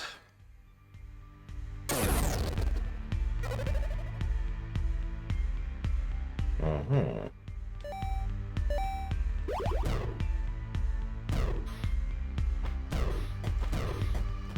Well, I got Gemini laser. Interesting.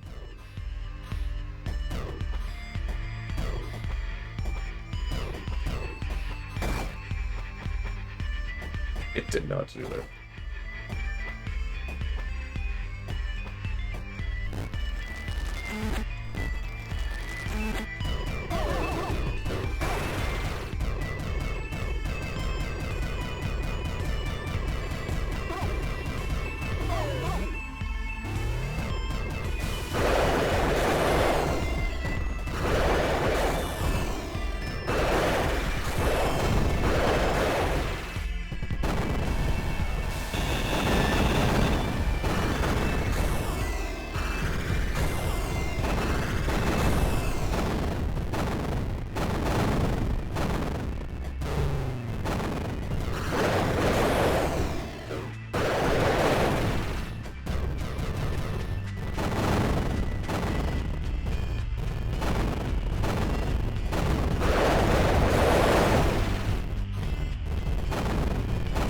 I'm not coming up with anything else, Ross. I think that the Blackjack and the Epoch are probably my two favorite vibe airships, conceptual airships.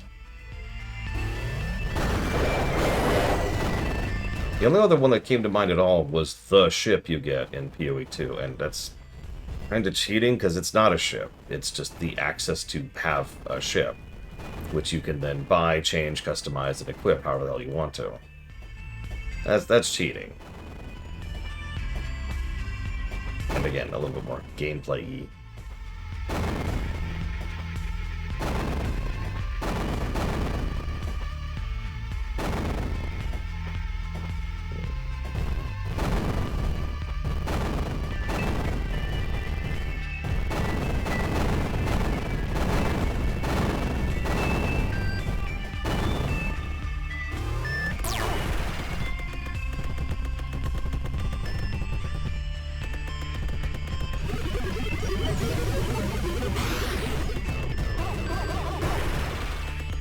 Oh, and of course, the big whale, as I already mentioned. Specifically the DS version.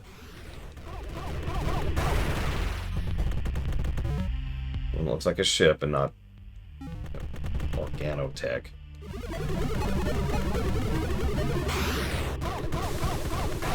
I'm so sick of organotech. Anyways, let's keep playing Axiom Verge.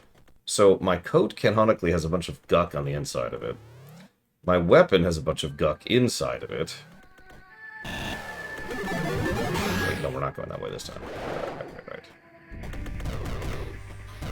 I can corrupt things. I don't know if that gives them guck or not, though. Yeah, probably, Dakota. Oh yeah, Luffy 2. Right, you asked about Luffy 2. Sorry. Several games have done that concept where there's one vehicle and it just kind of gets upgraded over time. And so that's how you access underwater, that's how you access over air. FF5 did that as well, actually.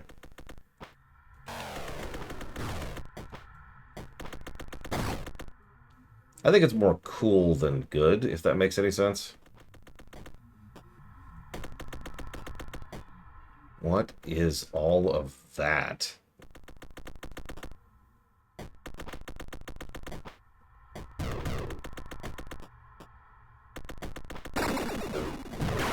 Jesus. Oh, Jesus. Oh, Jesus. Oh, Jesus Christ. Ah! Oh my god. Oh my god. Oh my god.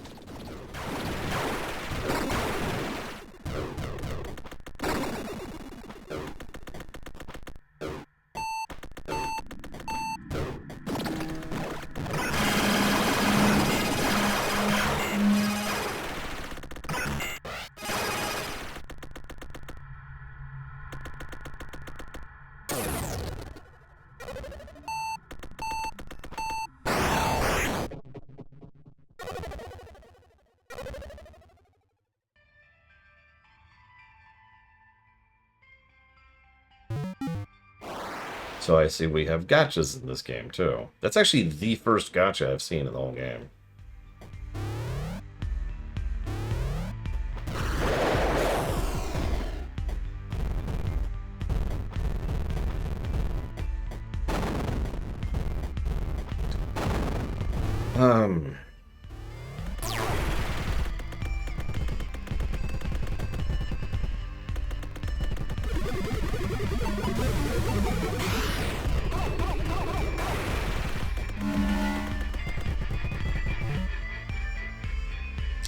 It's possible I just completely missed it. I am very stupid, as we've established many times. Listen, I know you didn't have any other way to get a hold of me, Frieza.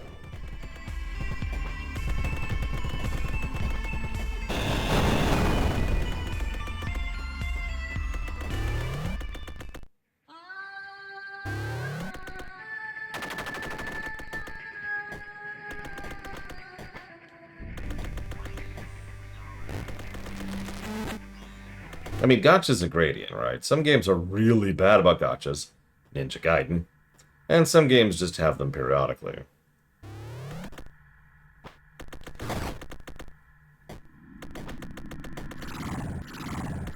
Well, this is a thing that is now happening.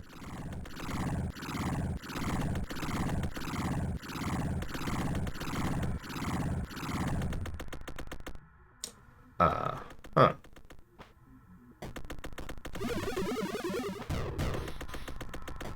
Best airship music? Ooh. Let's... Ooh. Okay, I actually have my answer immediately. Then we come up with the number 2 now. Oh, this is wide. Look at this place. Okay, number 2, number 2.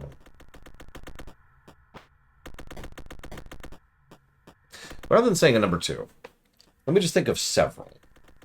Or there are several, right?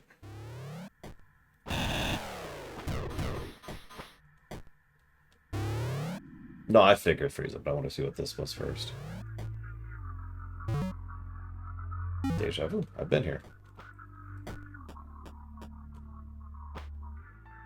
Ah, yes, I actually do remember where this is.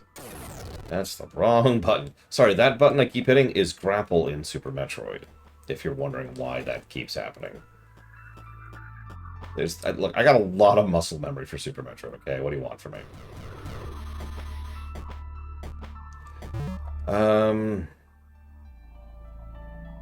Okay, you know what? While we are here, and there is a save point nearby, I can rebind. I'm not going to. I'm just going to force myself to get used to it. If there's one thing that Rax constantly gets on me for, it's for not playing the game the way the game is intended to be played. He's wrong. They're wrong, of course, but... Gotta get in my daily mule points.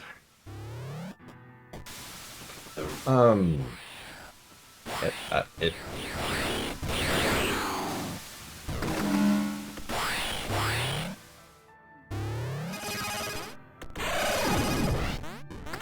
Mind me.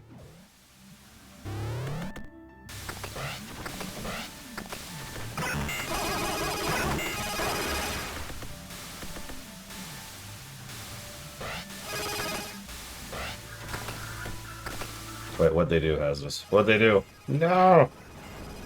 Damn you, Twitch.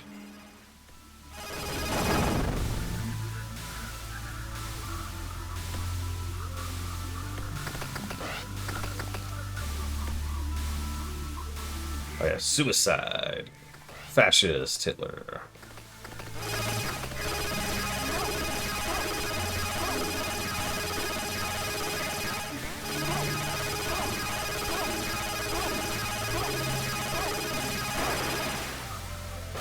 Oh, right. That was today, wasn't that? That's funny. You know what? I should start botting. It's the only way to succeed at Twitch, obviously, is to artificially inflate your viewer count so the algorithm boosts you to the front page more. Which is all that really accomplishes, by the way. It's essentially an advertising budget.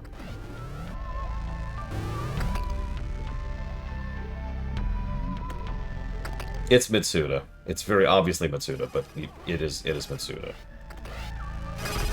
Okay, airship music, airship music. Let me chill for a second, see if is there a regen? It's hard to tell. Let's just give it a second. Ones is fine, twos is fine, threes is...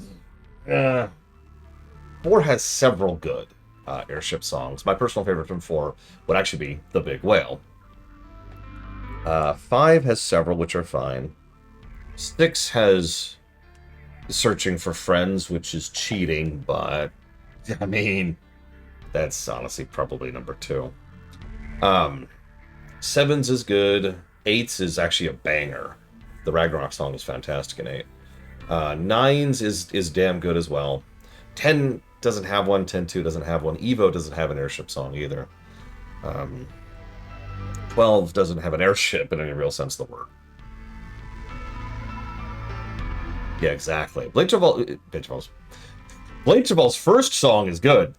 FF6's first airship song is good. Searching for Friends is bonkers. It's one of the best songs in FF. It is possibly multiple positive range for song. And you know how stingy I am with song positives.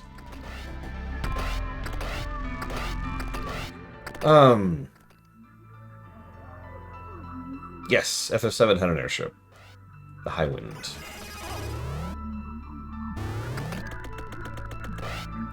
To my knowledge of where FF7R2 ends, FF7R2 ends before you would have gotten the airship in FF7. Okay.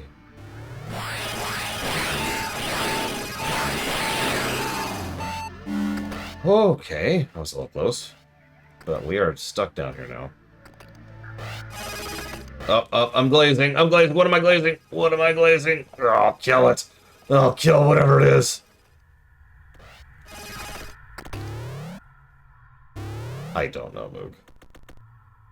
The more I think of it, the more I think it was not an economically decided upon decision, but that the developers really think that FF7 needed to be split into 3 parts. Every interview I've seen, they could be lying, of course, seems to indicate that. I am a drone, Evo.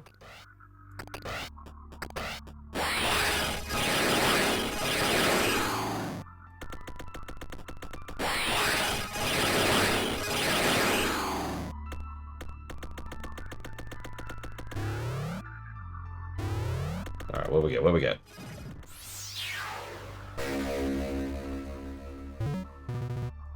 Bifurcating energy bolts. The Verge.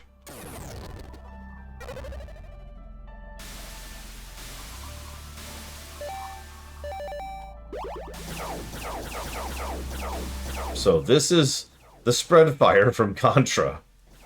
Straight up. That's almost the same spread even. Looks a little different, but...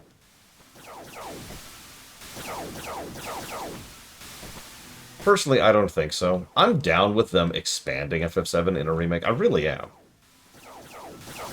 But, no, it did not need to be 3 parts. At absolute most, it had to be 2. And even that I would contest. Okay, so we can keep exploring down. There is a down we haven't done on this stage. It's actually the only thing we know that we haven't done on Z. So let's try it.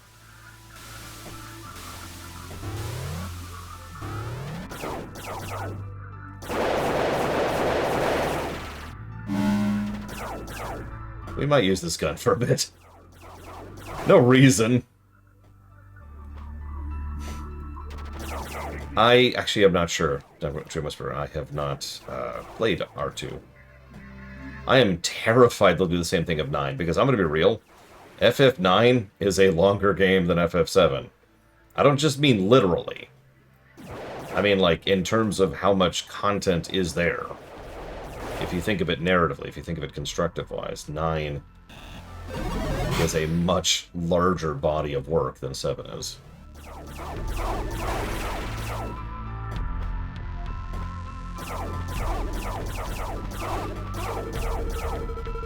Oh my god! Oh my god! Ah!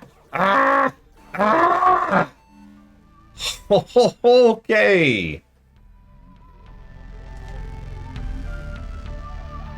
It's a frickin' Metroid and I don't have bombs or an ice beam.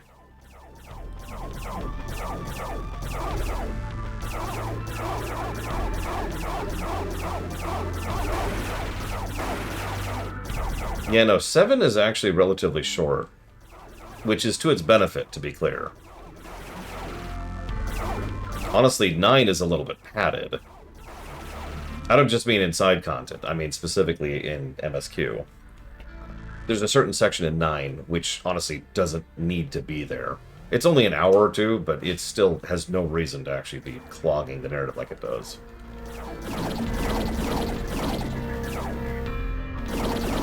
Alright, Evo. You're making a Metroidvania. What's your big gimmick? Like, what's the back of the box feature for your Metroidvania?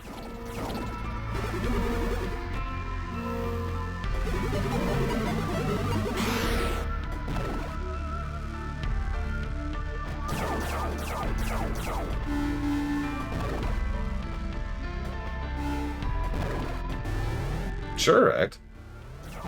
I just thought it'd be fun to ask her since, you know, she's actually working on a game. Not her first game, either.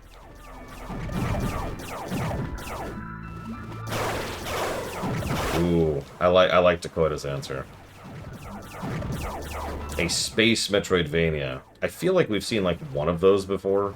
Somewhere. I can't even name it, though, so that says how rare that is.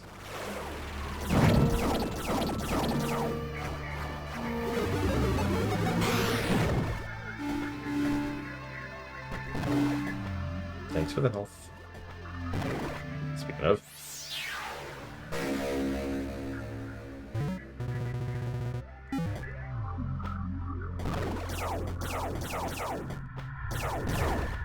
But yes, the Ibsen's Castle section, which immediately leads into the go find the 4 Elemental Fiends section.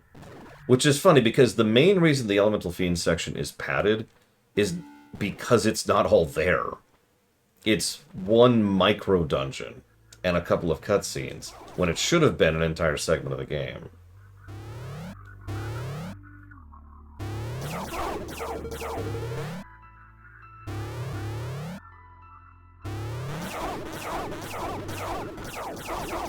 I honestly feel like that section would have been better if there was real content there instead of just...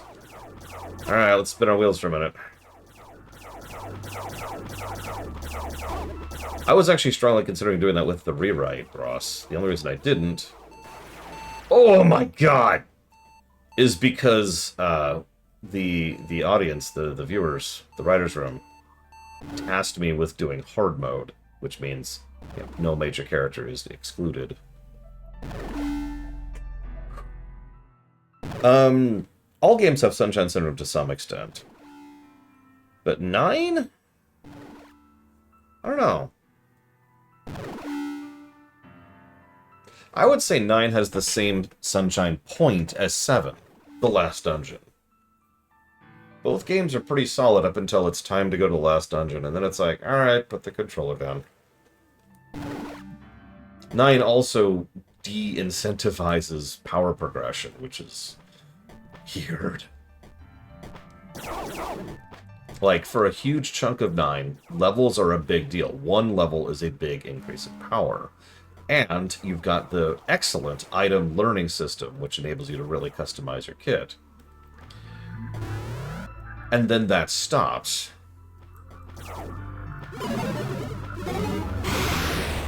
And the moment it stops, it's like, oh, well, okay. Alright, so apparently there's something I'm missing here. Now, I see a place I haven't been to. In fact, I see 2. It's relatively nearby. Let's go poke our heads in, just to see. Probably not Ross. So you start out as a little ghost who's weak and pathetic. Okay, I'm with it. Gothic vibes, I'm with it, I'm with it.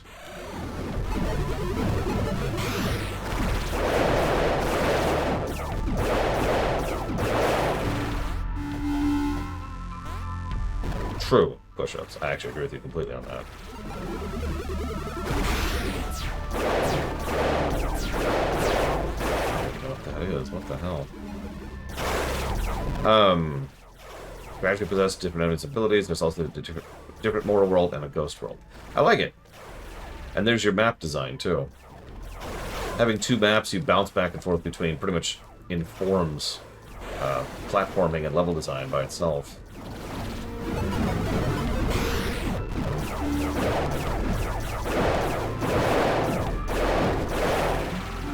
one thing I don't like about the spread fire gun. It doesn't do a lot of damage.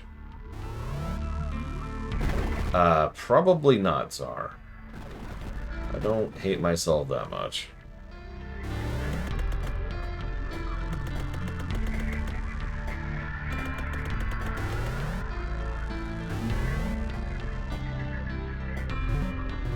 Ah, the membrane parts, and lo, a foreign body enters the rift. Trace, that is Veruska. Thanks to you, the repair drones have revived her. I'm glad to see you're okay. So, what is it you do here? I am but a humble predator like yourself. We have much in common. Predator? Maybe you can explain that a bit? I speak of the exposed, trembling viscera of a riven red, the succulent organelles of life, excised, masticated, and ultimately, Veruska is a dreamer. A special kind of Veruska for making mind worlds. We all make mind worlds, my dear, just not everybody admits to it. Anyway, some time ago I stole one of Athetos' devices, but I could not make it work. You can find it in the back. Sounds good. Nice meeting you. Not sure I agree with that sentence, but you know. Oops, wrong button. Again.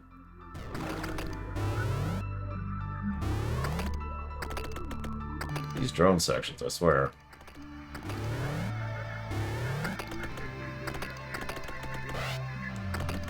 Don't mind the giant pulsating things. Whatever you want to call those. I have done my best to enable rudimentary translation between Sudran and English, that is, the modern Sudran script, not the programming language. The command is reveal Sudran. I've tried it with success on most of the modern Sudran communications as well as some of the older Sudran texts. Much thanks to Gurtab variant for his assistance. Gurtab was the name of the last boss we fought, by the way, the Scorpion guy. The only boss I gave a negative to so far.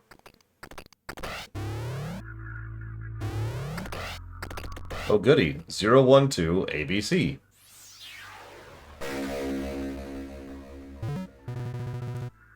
With everything going act, about 20 minutes. Manipulate reality with encoded strings. Use menu. No, Evo, they're not giant pulsating. By the way, look in the background, see how many hundreds of them there are in the distance? Like here, and here, here, and here, and here, and here.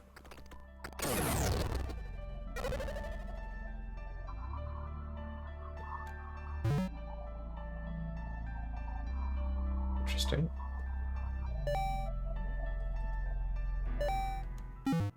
Yeah, it's a little gross.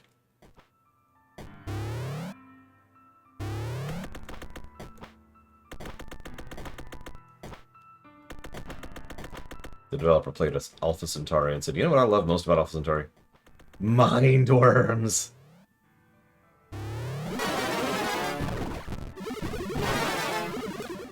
Wait, what did I test? What are you talking about, Act? I think Act's lost his mind. Oh, no, that's actually a hard test. Now, the indicator on the UPS will tell you how much time is left on it. If it's a good UPS, anyways.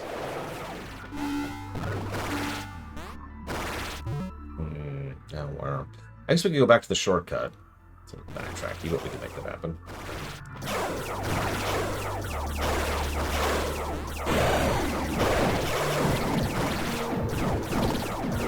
Nope, not gonna try it out. Not gonna try it out. Ah, damn you, Frieza! Fine, I'll use your stupid thing! Oh, God! Frieza was very upset with me for not using it now.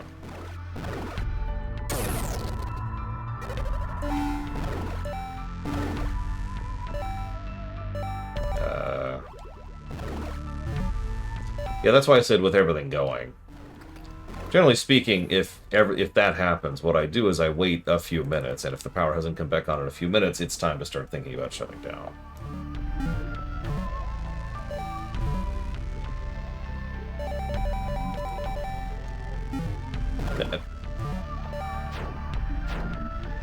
Ha! Okay.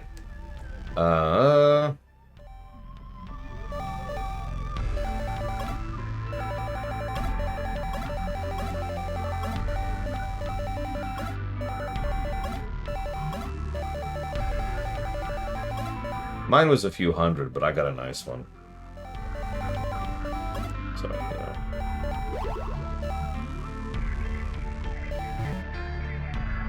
Oh, is it on? Looks like it's on. Okay. Yeah, what Dakota says is correct. If it's a blip, fine. That's actually the main thing a UPS is there for. If it's not a blip, save everything and shut down.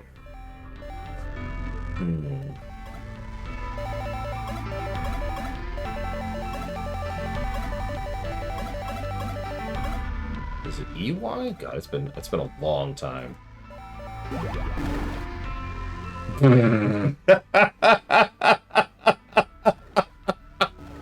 Okay, I was just screwing around. For those of you who don't know, there was a code, a rather infamous code. There's actually a lot of infamous codes in Metroid 1, one of which was Justin Bailey. We talked about this during the Metroid 1 run. Because of the nature of how that game did its passcodes, you were essentially just programming a state into the world, which means you can do a lot of wonky things with that, including permanently lock your NES if you don't know what you... But one of them was Justin Bailey. There were actually several ways to accomplish the same outcome, but it turned you into Bikini Samus. And we are now Bikini Man. Step aside, Gothic Man. We're now Bikini Man. No, I did not act. I honestly just got the best UPS there was and just sank the cost. Because it was worth it to me to get the best UPS there was. We're not naked. We've got a Speedo on. And we are rocking it.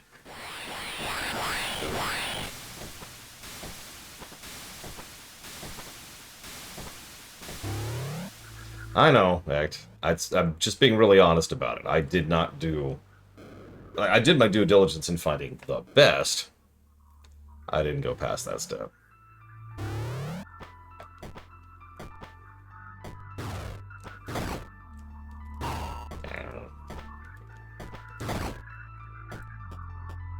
Oh my god, look how we run.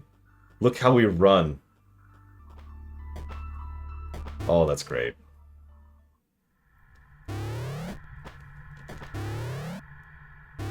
Yeah, we're just prancing along. So let's go up now, since we went down last time. This is kind of gross. Okay, cool. Gross, cool. Oh, there's a save point right here. Whatever. Might as well. It's a convenient save point.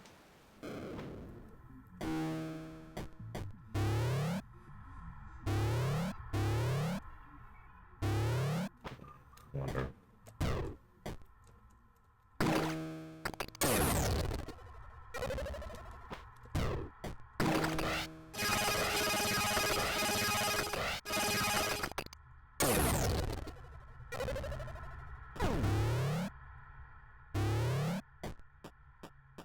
Here's how we run. Friends.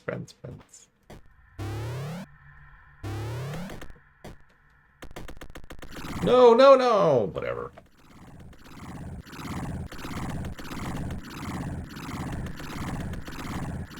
Well, yeah, Lieutenant Leroy. If you can't look fabulous while killing monsters, what is the point?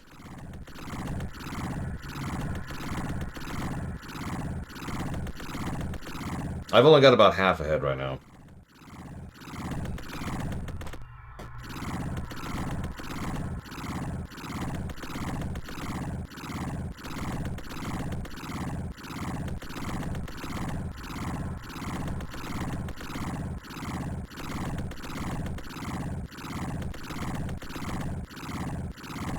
Look, I'm just saying, if I had it, I'd flaunt it.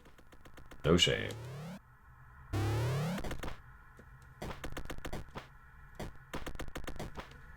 That's cute.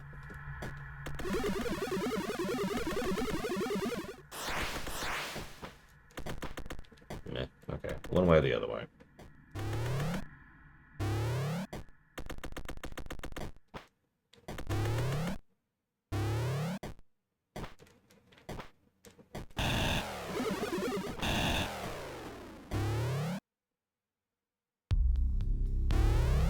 What the hell is this?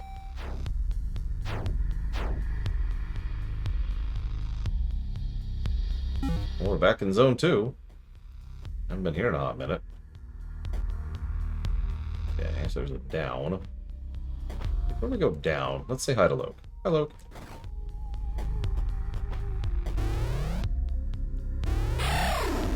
Okay.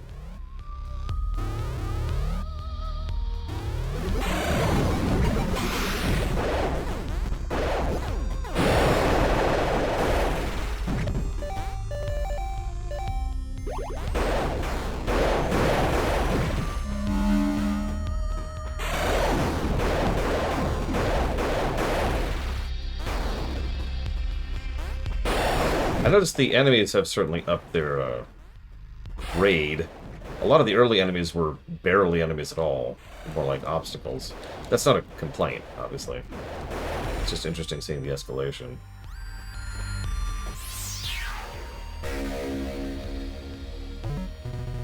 Hey! You made a heart piece.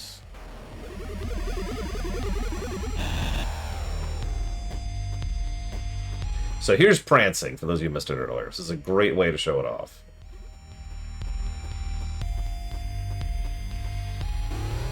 Work those thighs.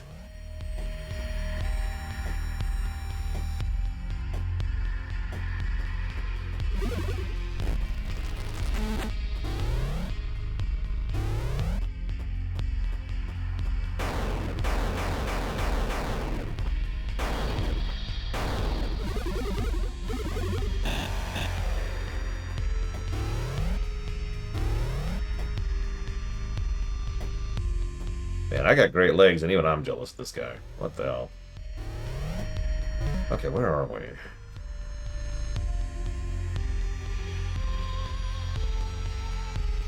It seems right about where it should be, Rex. So far. I am worried, for lack of a better way to put that. But that's just because, that's just my experience talking. I've played a lot of games where the overall curve is pretty solid, and then it isn't.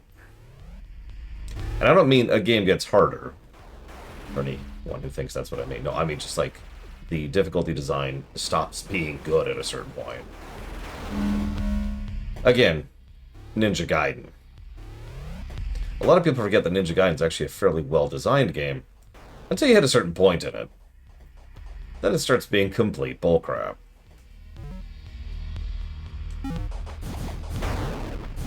And I do mean bullcrap.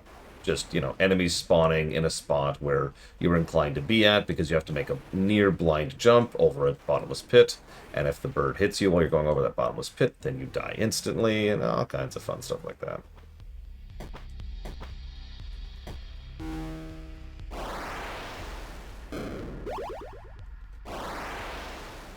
Angel 1, Lieutenant Leroy Jenkins. Actually, the scene in question is pretty terrible, if I could be blunt. But mostly because it was written by an idiot who was trying to be progressive by saying that it's okay if sexism happens the other way. Because, you know, that makes it okay.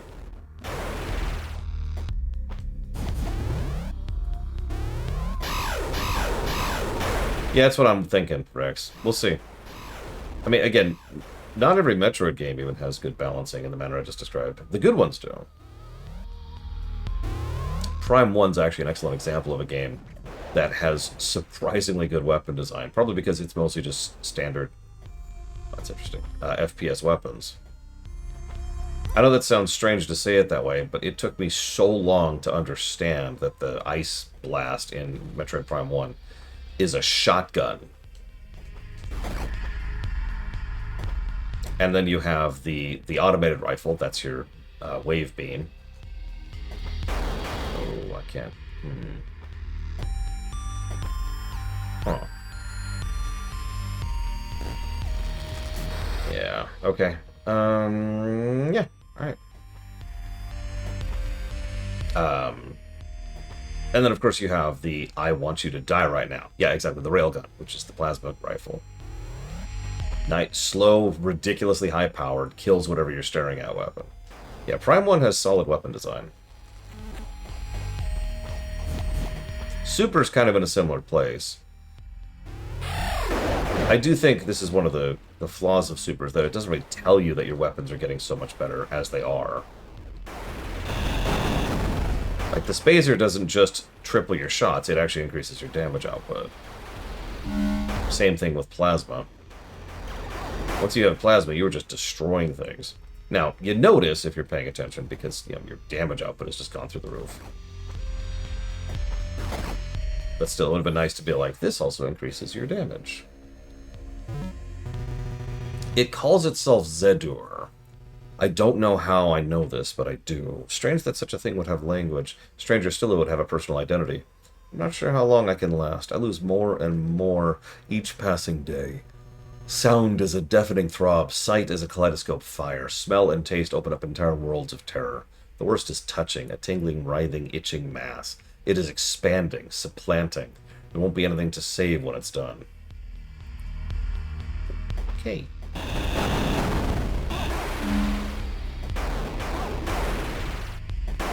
Which games are? Because I can think of several games that do exactly as you describe. The catharsis moment is actually a fairly common thing in a lot of games. So the player has a sense of how far they've come.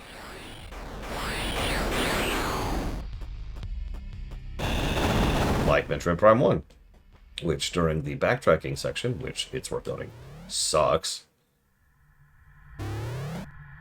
has you go back through there. Hey, Evo! Hey, Evo. Now I can tell this is a game you made. Ah, Evo's not there. Damn it. Oh, well. Oh, well, you see the giant pile of bodies below me? You see the bigger pile of bodies below me? Here's another pile. Here's an even bigger pile. You know what? I'm sorry. Here is your pile of bodies. Evo made this personally. She's very proud of it. It's kind of terrifying, honestly.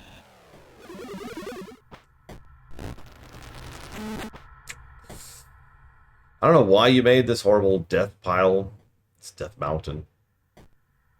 I think what happened. She was playing Zelda and she saw the name Death Mountain and was like, aha! I know how to make Death Mountain. And she did.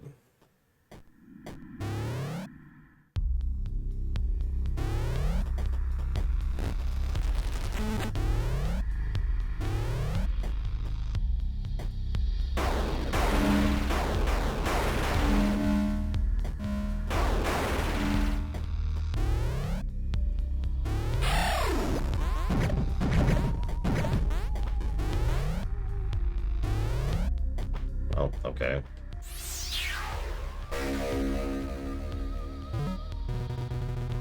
Eshinima. You barely understand the technology that surrounds you, yet claim to protect it. It will crush us all once it fails. At least grant us access to your rebirth chambers. Do that, and I'll consider being less bitter over what came before. Okay.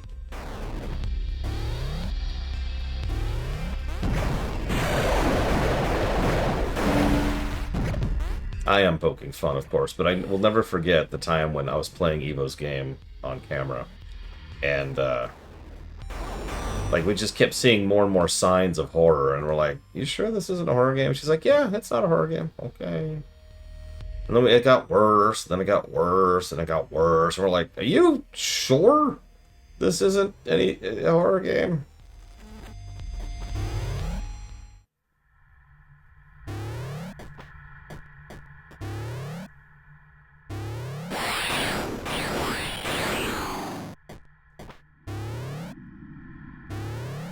You did not try to make a horror game. It just came that naturally.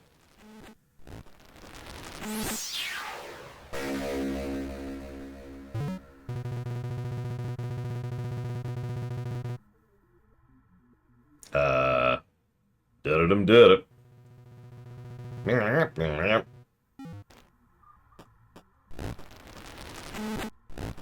know, it's true. No jump scares and no horror. No gore, excuse me. Therefore, it cannot legally be horror.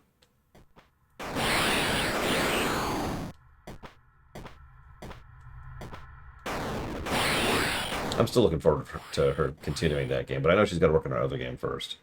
I am patient. I understand how to not rush my developers. No, she actually did. It's been a long time since meeting in person. You're looking a lot better. Thank you. Repair drones have restored my planing, but work is far from finished. You mean this isn't the final product? Not even a little bit. We don't have time for full restoration. I've got to be a boss later. Well, I guess if I'm ever to see what that looks like, I better get going. Take care. I will watch over you. Yeah, totally doesn't scream boss fight there. No, she actually made a game, and we actually did review it on camera. And it actually was good. One of the only negatives I had, she actually patched out.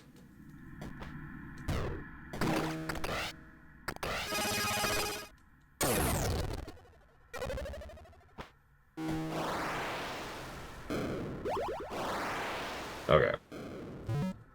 I'm gonna break for lunch. Let's go in a bit.